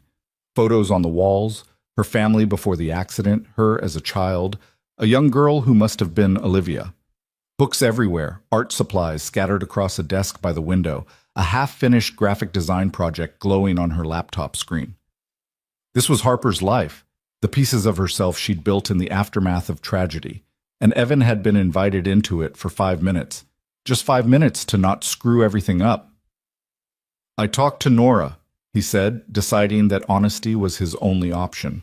I told her I couldn't get back together with her, that I didn't want to try again, not even for Jamie's sake. Harper's expression didn't change. Okay, why are you telling me this? Because I need you to understand why I couldn't answer you in the cafe, why I froze when you asked me to tell you I wasn't considering it. Evan, you don't owe me an explanation. Yes, I do. You asked me to be honest, and I was too much of a coward to do it in the moment, so I'm doing it now. He took a breath. When Nora suggested we try again, my first reaction was no. Absolutely not. We weren't good together, and going back would be a mistake. But then she said it was for Jamie's sake, and I got confused. Because what kind of father wouldn't at least consider giving his daughter the intact family she dreams about? A smart one, Harper said quietly.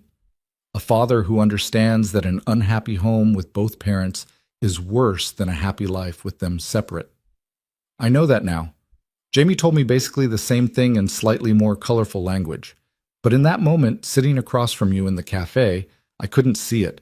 All I could think was, what if Harper's right? What if I should try with Nora? What if I'm being selfish by choosing my own happiness over my daughter's fantasy? So you are choosing Nora. Harper's voice was flat, resigned. No, God, no. Harper, listen to me. Evan moved closer, desperate for her to understand. I'm choosing you. I want to choose you. But I was so paralyzed by fear of failing Jamie, fear of disappointing you, fear of risking my heart again and having it shattered, that I couldn't move. I couldn't speak. I just sat there like an idiot while you walked away. Harper's eyes were filling with tears. You let me leave. You let me think I didn't matter. You matter more than anything. You and Jamie, you're my family. You're my Saturdays and my Tuesday dinners and my Friday movie nights. You're the reason I wake up excited about the day instead of just going through motions. His voice cracked. You're the person I want to choose every single day for the rest of my life, if you'll let me. Evan, I know I screwed up. I know I hurt you, and I know saying sorry doesn't fix it. But I'm asking you, I'm begging you, please give me another chance.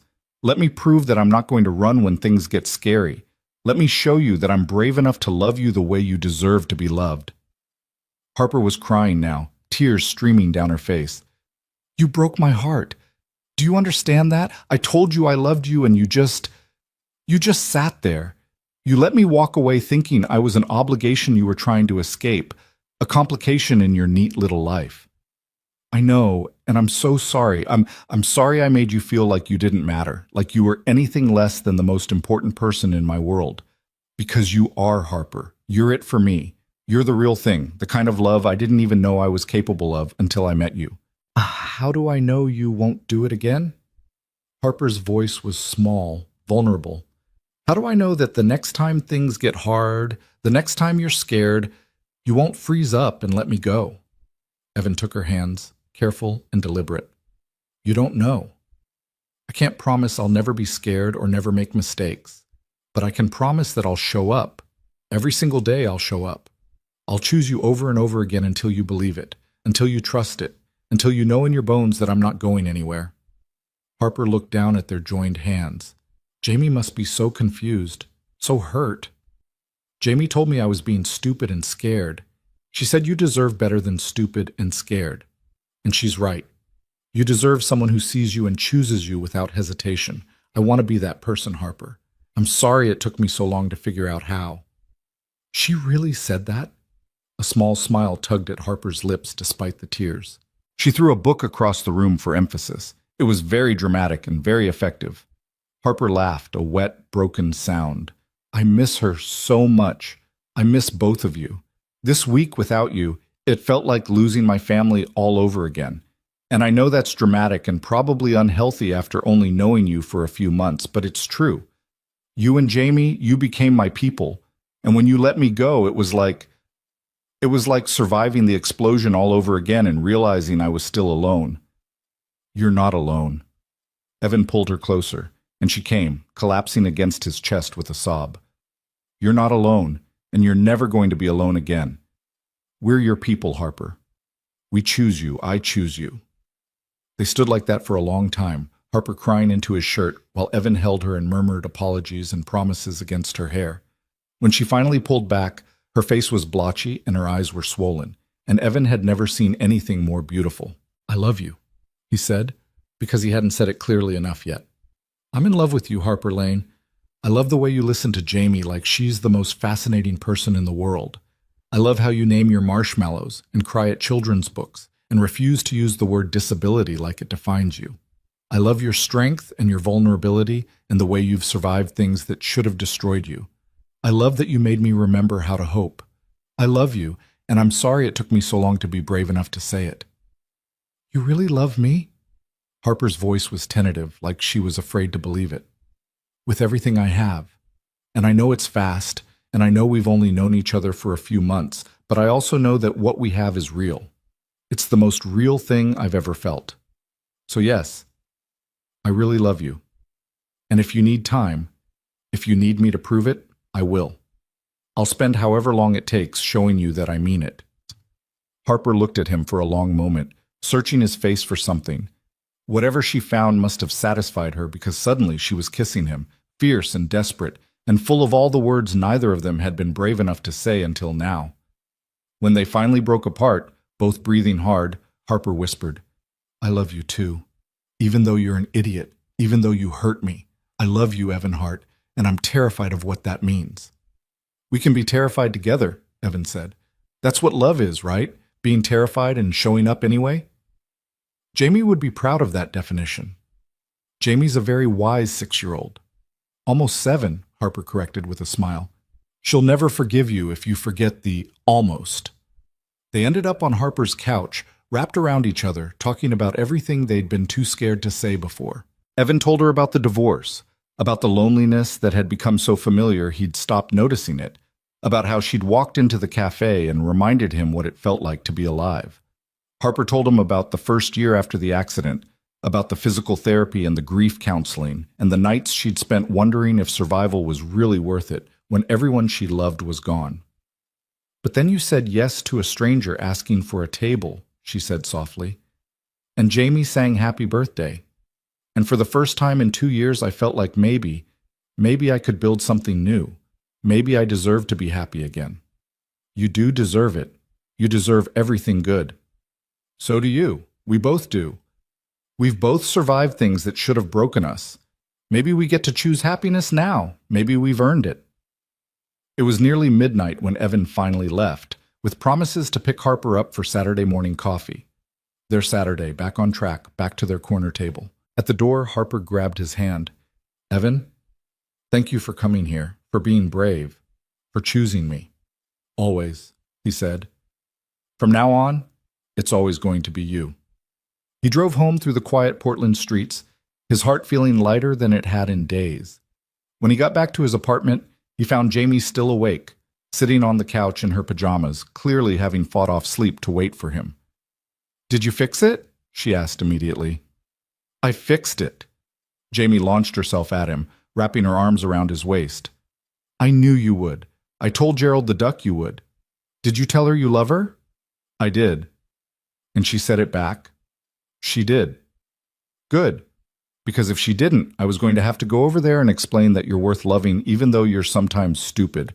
It would have been a whole thing." Evan laughed, lifting his daughter and spinning her around the way he used to when she was smaller. "What did I do to deserve you, Bug?" "You showed up," Jamie said simply.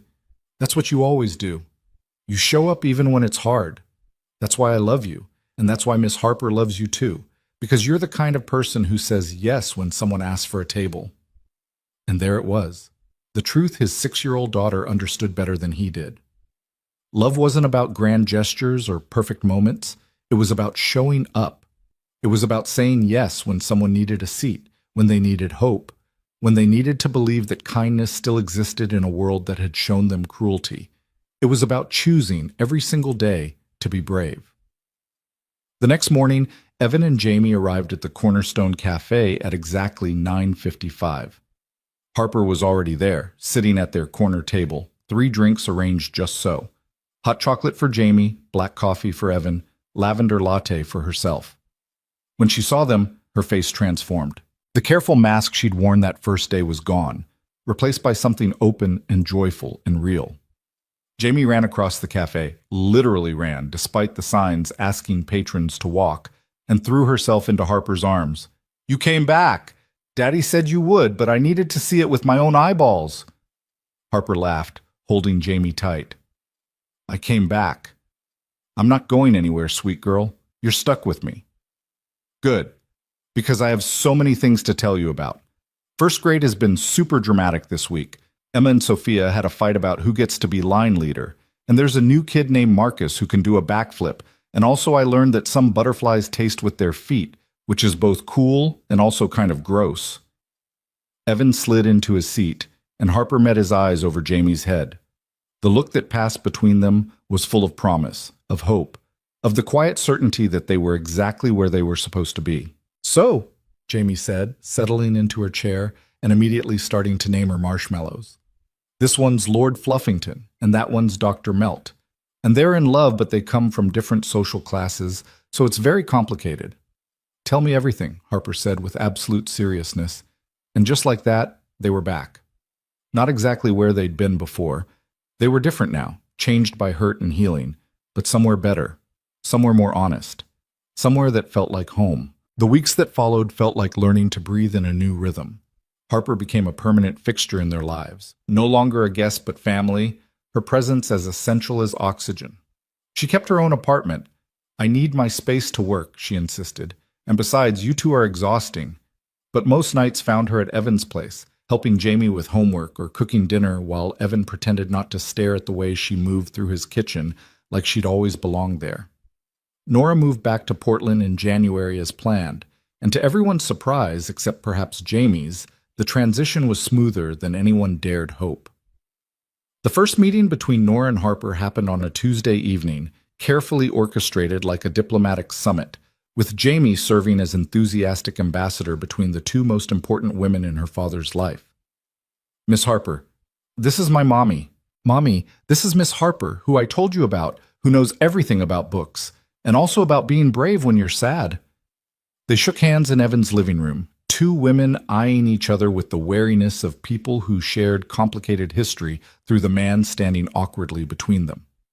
"I've heard a lot about you," Nora said, and her voice held genuine warmth. "Jamie talks about you constantly. Apparently you're some kind of marshmallow naming expert." Harper laughed, some of the tension leaving her shoulders. "It's a very specific skill set. Takes years to master. I also hear you've been good for Evan.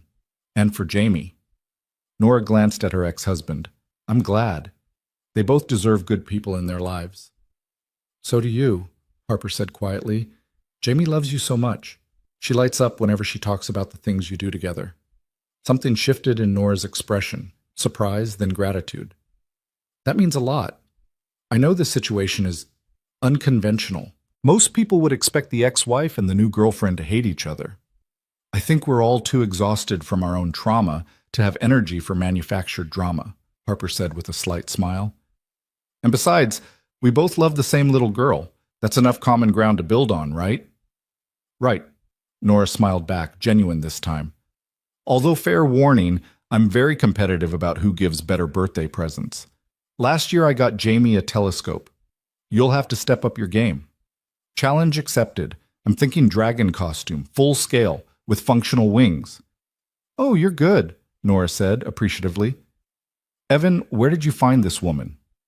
"She found us," Evan said, looking at Harper with the kind of expression that made even his ex-wife smile. "Asked if she could share our table." "Best table in Portland, apparently," Nora said. "Well, Harper, I have one request. Take care of my daughter and my ridiculous ex-husband. They're both disasters in their own ways, but they're my disasters, and I love them." "Our disasters," Harper corrected gently.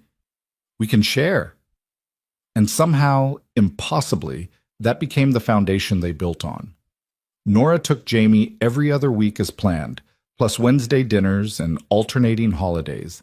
But there were also impromptu phone calls where Harper helped Jamie pick out an outfit for a fancy dinner with Nora, or where Nora texted Harper recommendations for dealing with Jamie's sudden fear of thunderstorms. They became something that didn't have a name. Not quite friends, but not enemies either. Co-parents in the broadest sense, united by love for the same precocious 6-year-old who insisted on mediating any potential conflicts with the diplomatic skills of a seasoned negotiator. "I think we're doing this wrong," Jamie announced one evening in February.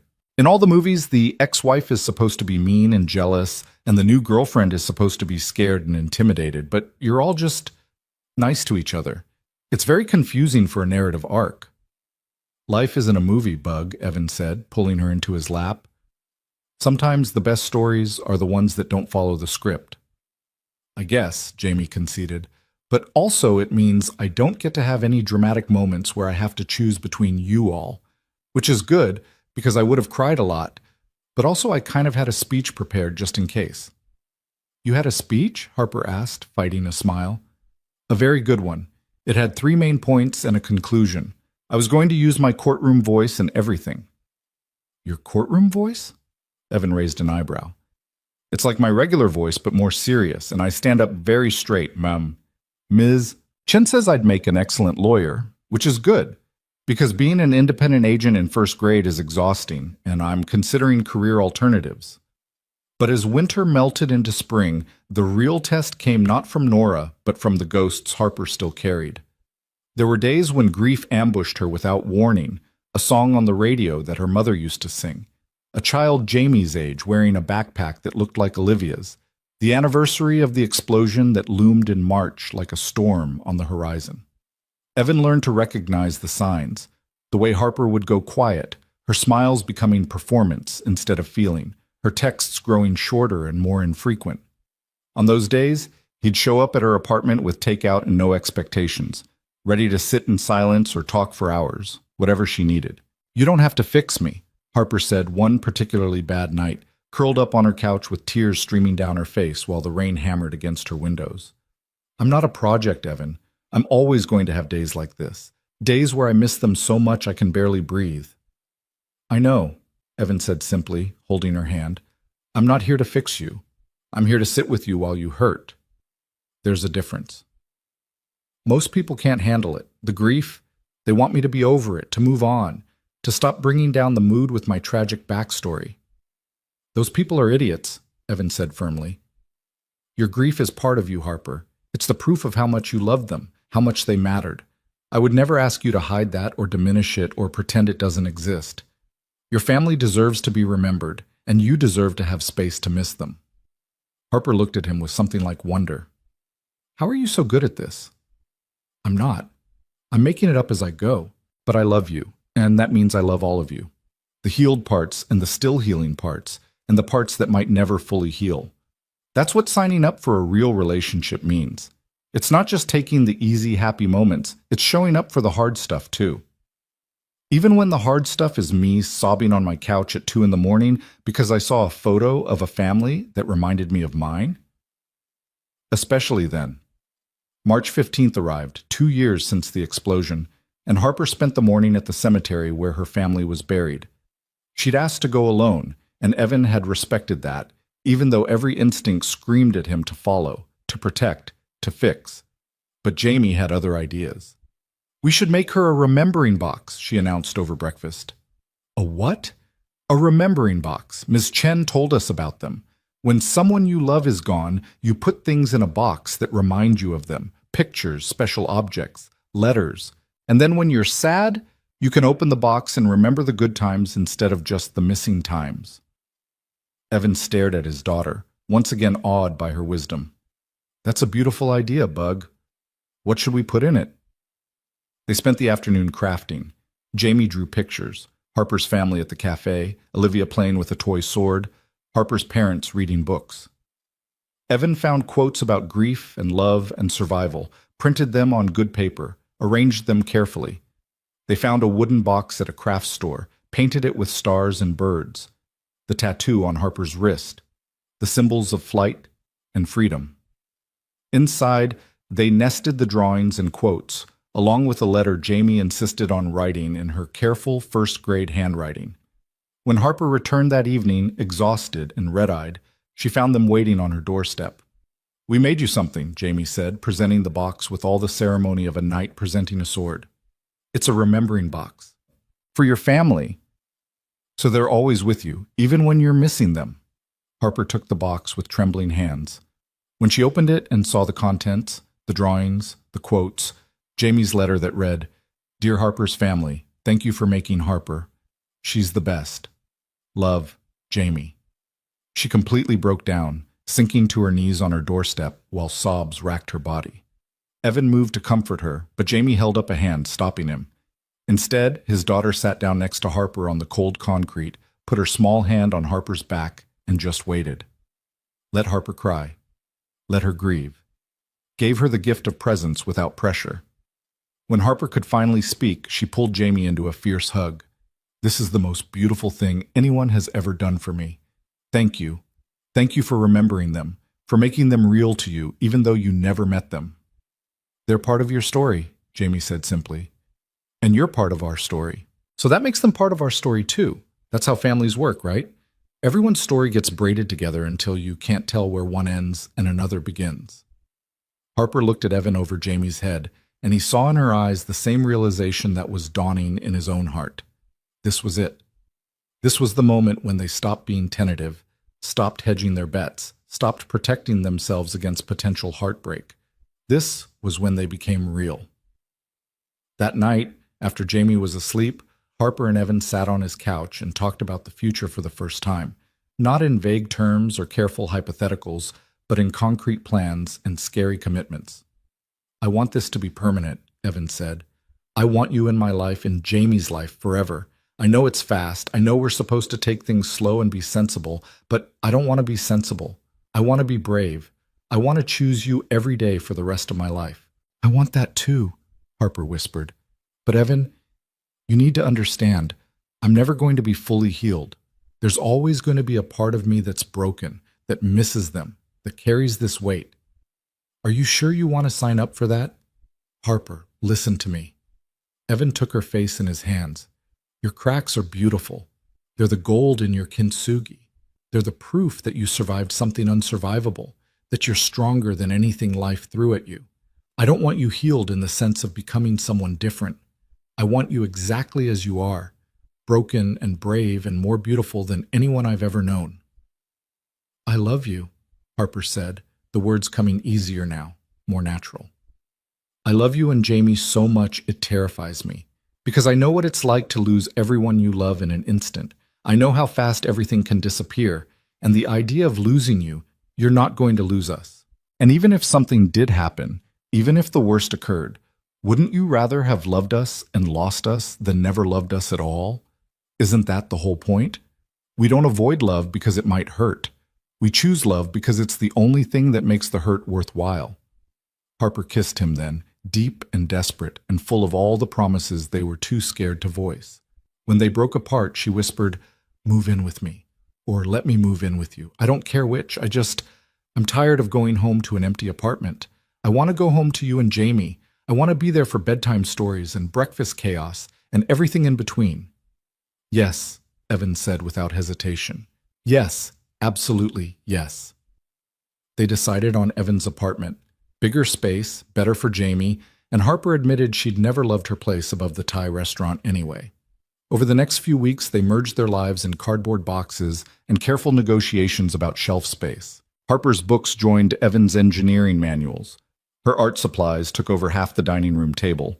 Her clothes filled the closet next to his. The apartment slowly transformed from Evan's place to their place, marked by the beautiful mess of two broken people building something whole. Jamie was thrilled, naturally. "Does this mean Harper is like my bonus parent now?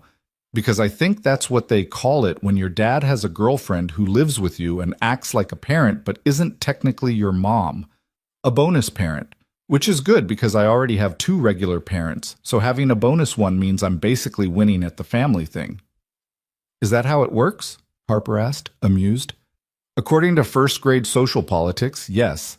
Emma has a stepdad who she calls her bonus dad, and everyone agrees it's very cool. I'm thinking of starting a club for kids with bonus parents. We could have meetings and everything." "What would you discuss at these meetings?" Evan asked. "Important stuff. Like how to make sure your bonus parent knows they're appreciated, and what to do if your regular parents and bonus parents all show up to the same school event, and you have to manage the seating arrangements so nobody feels left out. It's very complicated. I'm thinking of creating a chart." But as spring bloomed into summer, Evan realized there was one more step he wanted to take, one more commitment he wanted to make. He'd been carrying his grandmother's ring in his pocket for 2 weeks, waiting for the right moment, the perfect moment, to ask Harper the question that would make permanent what they'd been building since that first Saturday morning. Then he realized there was only one place it made sense to do it. On a Saturday morning in late July, 8 months after that first encounter, Evan arrived at the Cornerstone Cafe early. He spoke to the manager, made arrangements, and waited nervously at their corner table. Harper arrived at exactly 10 o'clock, Jamie practically vibrating with barely contained excitement beside her. "Why do you look so nervous?" Harper asked as she sat down. "And why is Jamie grinning like she knows the nuclear launch codes?" "I don't know anything," Jamie said unconvincingly. "I'm just happy it's Saturday. Saturdays are great. This Saturday is especially great. The greatest Saturday of all Saturdays, one might say." "Jamie," Evan warned, "I'm just making conversation." Harper looked between them suspiciously. "What's going on?" Evan took a deep breath. This was it. The moment where he stopped being careful and started being completely, recklessly honest about what he wanted. 8 months ago, you walked into this cafe and asked if you could share our table. You were trembling and brave and carrying more pain than anyone should have to carry. And I said yes. One word. Yes. And my whole life changed. Evan, Harper's voice was already shaking. You became my best friend, my partner, my family. You taught Jamie about being brave when you're scared. You taught me about showing up even when it hurts. You made me remember what it feels like to really love someone. Not just go through the motions of a relationship, but actually love them with everything I have. Evan stood up, and Harper's eyes went wide as he dropped to one knee beside their corner table. The same table where this had all begun, where a stranger had asked for a seat and received a family. Harper Lane, you didn't just share my table, you shared my life. You gave me a reason to be braver, to try harder, to show up more fully. And I want to spend the rest of my life sharing everything with you, Saturday mornings and Tuesday dinners, and every moment in between. I want to be the person who sits with you when you grieve and celebrates with you when you're happy, and reminds you every single day that your cracks are beautiful. He pulled out the ring, his grandmother's, simple and elegant, perfect for Harper's small hands. Will you marry me? Will you let me love you for the rest of our lives? Will you be my family, officially and permanently, and in every way that matters? Harper was crying, hands pressed to her mouth, eyes bright with tears and joy and disbelief. The entire cafe had gone quiet. All conversation stopped, everyone watching this moment unfold at the corner table. Yes, Harper whispered, then louder. Yes, yes, of course yes. The cafe erupted in applause. The same cafe that had sung Happy Birthday 8 months ago, now cheering for an engagement. Jamie was jumping up and down, practically screaming with joy, and Evan was sliding the ring onto Harper's finger, pulling her into a kiss that tasted like tears and coffee and the promise of forever. When they finally broke apart, Jamie launched herself at both of them, wrapping her arms around their legs. We're going to be a real family. I mean, we already were a real family, but now we'll be a legal family. I can't wait to tell everyone at school. Emma is going to be so jealous. Her bonus dad didn't propose in a cafe with everyone watching. I'm glad we meet your standards, Harper said, laughing through her tears. Oh, you exceed my standards. This is like top-tier bonus parent behavior. I'm going to write a case study for my club. Over the next 6 months, they planned a wedding that reflected who they really were. Not some Pinterest-perfect fantasy, but something real and honest and full of the people they loved. They chose to get married at the Cornerstone Cafe because where else would they do it? The place where they'd met, where they'd built their Saturday tradition, where Evan had proposed. Nora helped with the planning, which surprised no one more than Nora herself. I'm doing this for Jamie, she insisted, but Harper suspected there was more to it than that. Suspected that Nora had found something freeing in letting go of the past, in embracing the complicated family structure they'd built.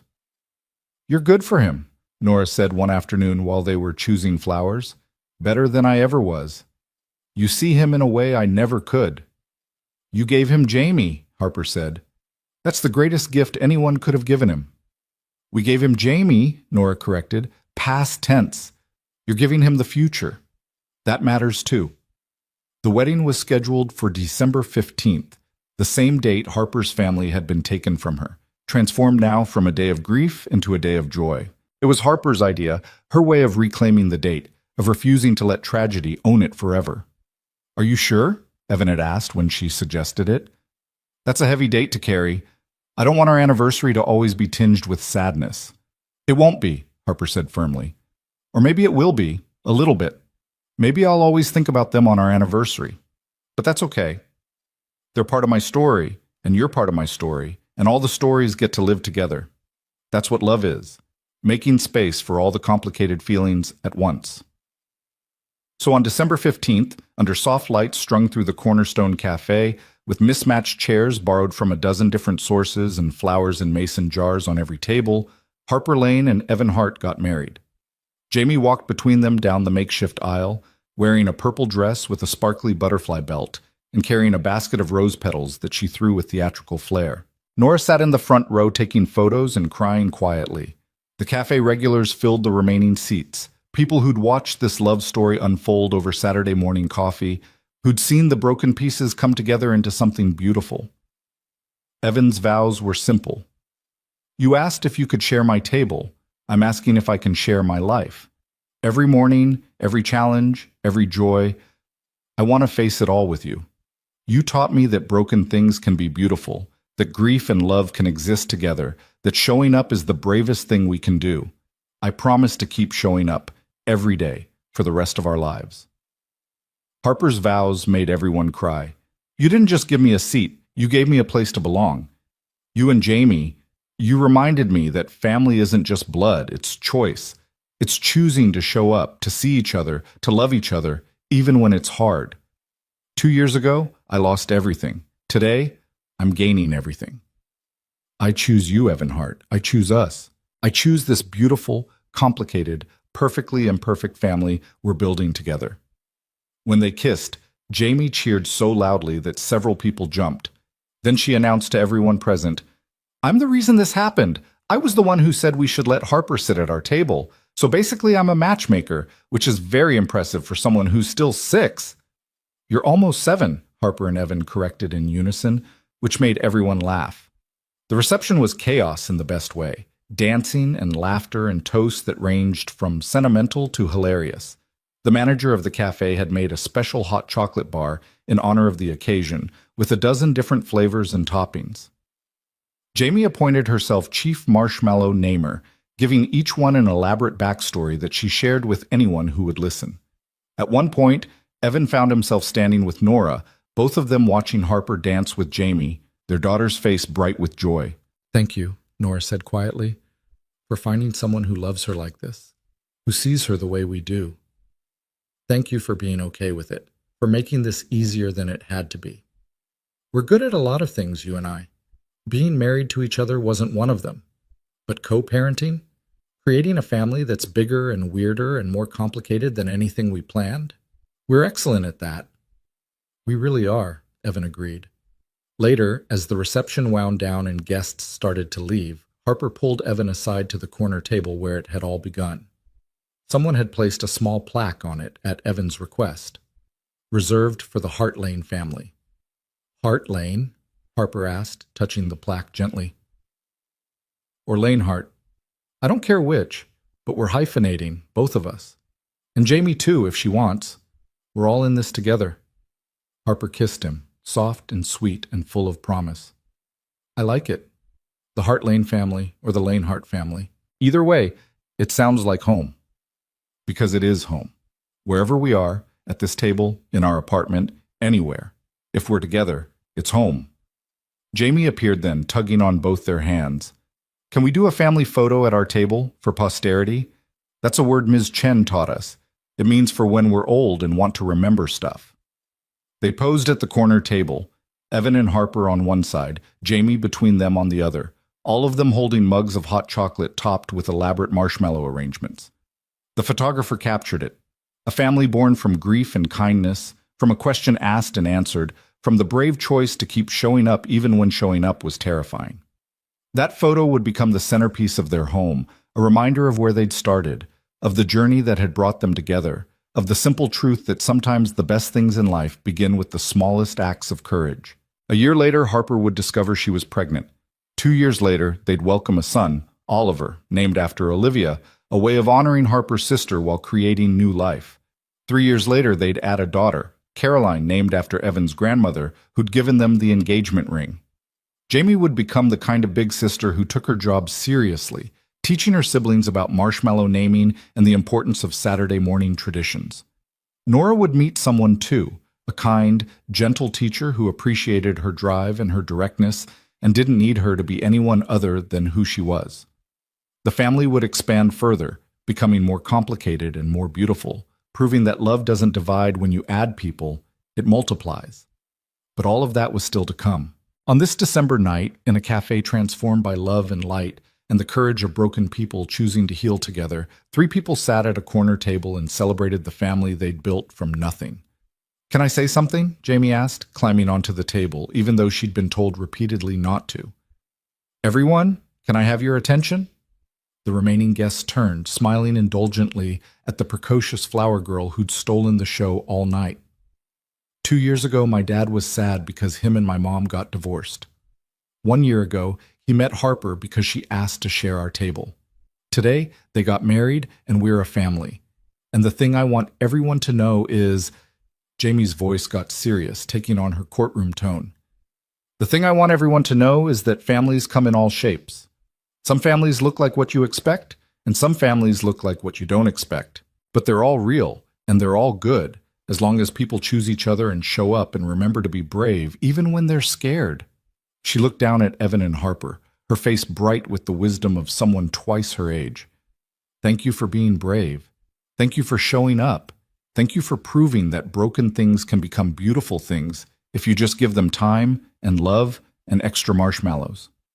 The cafe erupted in applause again, and Jamie bowed like she'd just finished a Shakespeare monologue. Evan lifted her down, and Harper pulled them both close, and for a moment the three of them just stood there. A father who'd learned to hope again, a woman who'd survived the unsurvivable, and a child who'd taught them both what love really meant. "I love you," Harper whispered to both of them. "I love our weird, complicated, perfectly imperfect family. I love that we found each other. I love that you said yes when I asked for a table. I love you too," Evan said. "Both of you, my girls, my family, my everything." "And I love both of you," Jamie declared, "even though you're sometimes embarrassing and you don't always understand first-grade politics and Daddy makes terrible jokes. I love you more than all the marshmallows and all the hot chocolate in the whole world." Outside, Portland rain had started to fall, gentle and persistent, the kind of rain that washed everything clean. Inside, at a corner table in the Cornerstone Cafe, a family born from tragedy and kindness held each other close and watched the rain trace patterns on the windows. This was how healing happened. Not all at once, not perfectly, but slowly and messily and with the help of people who saw your cracks and called them beautiful. This was how families were built, not from bloodlines or legal documents, but from choice, from showing up, from saying yes when someone asked for a table and discovering that what they really needed was a home.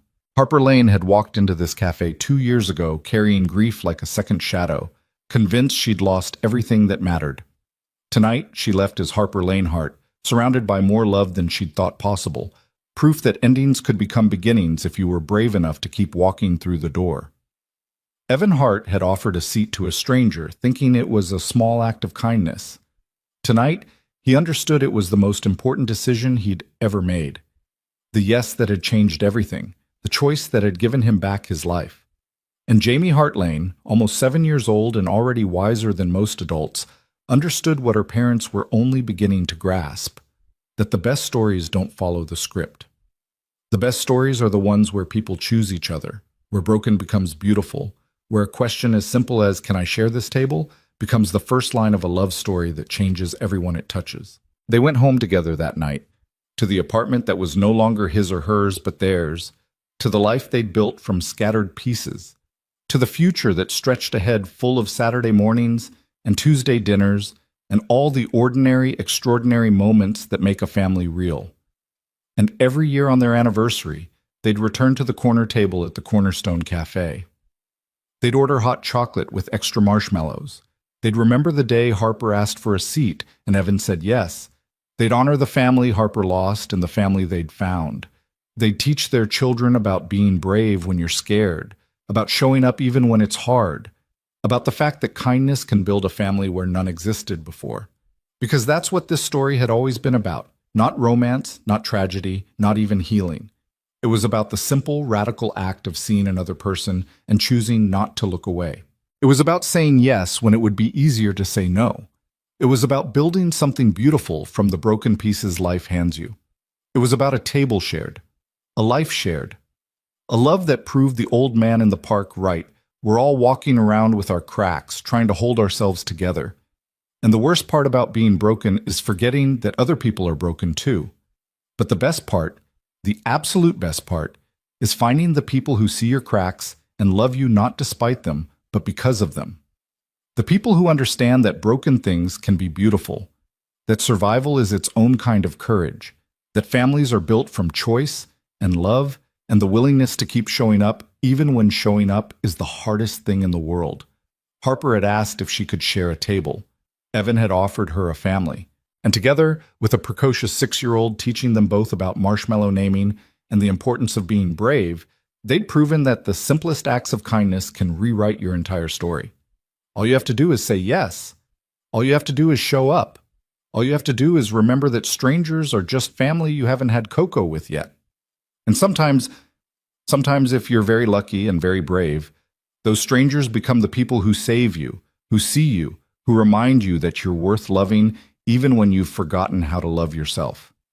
This was their story, a story that began with a question and ended with an answer that would last a lifetime. Yes.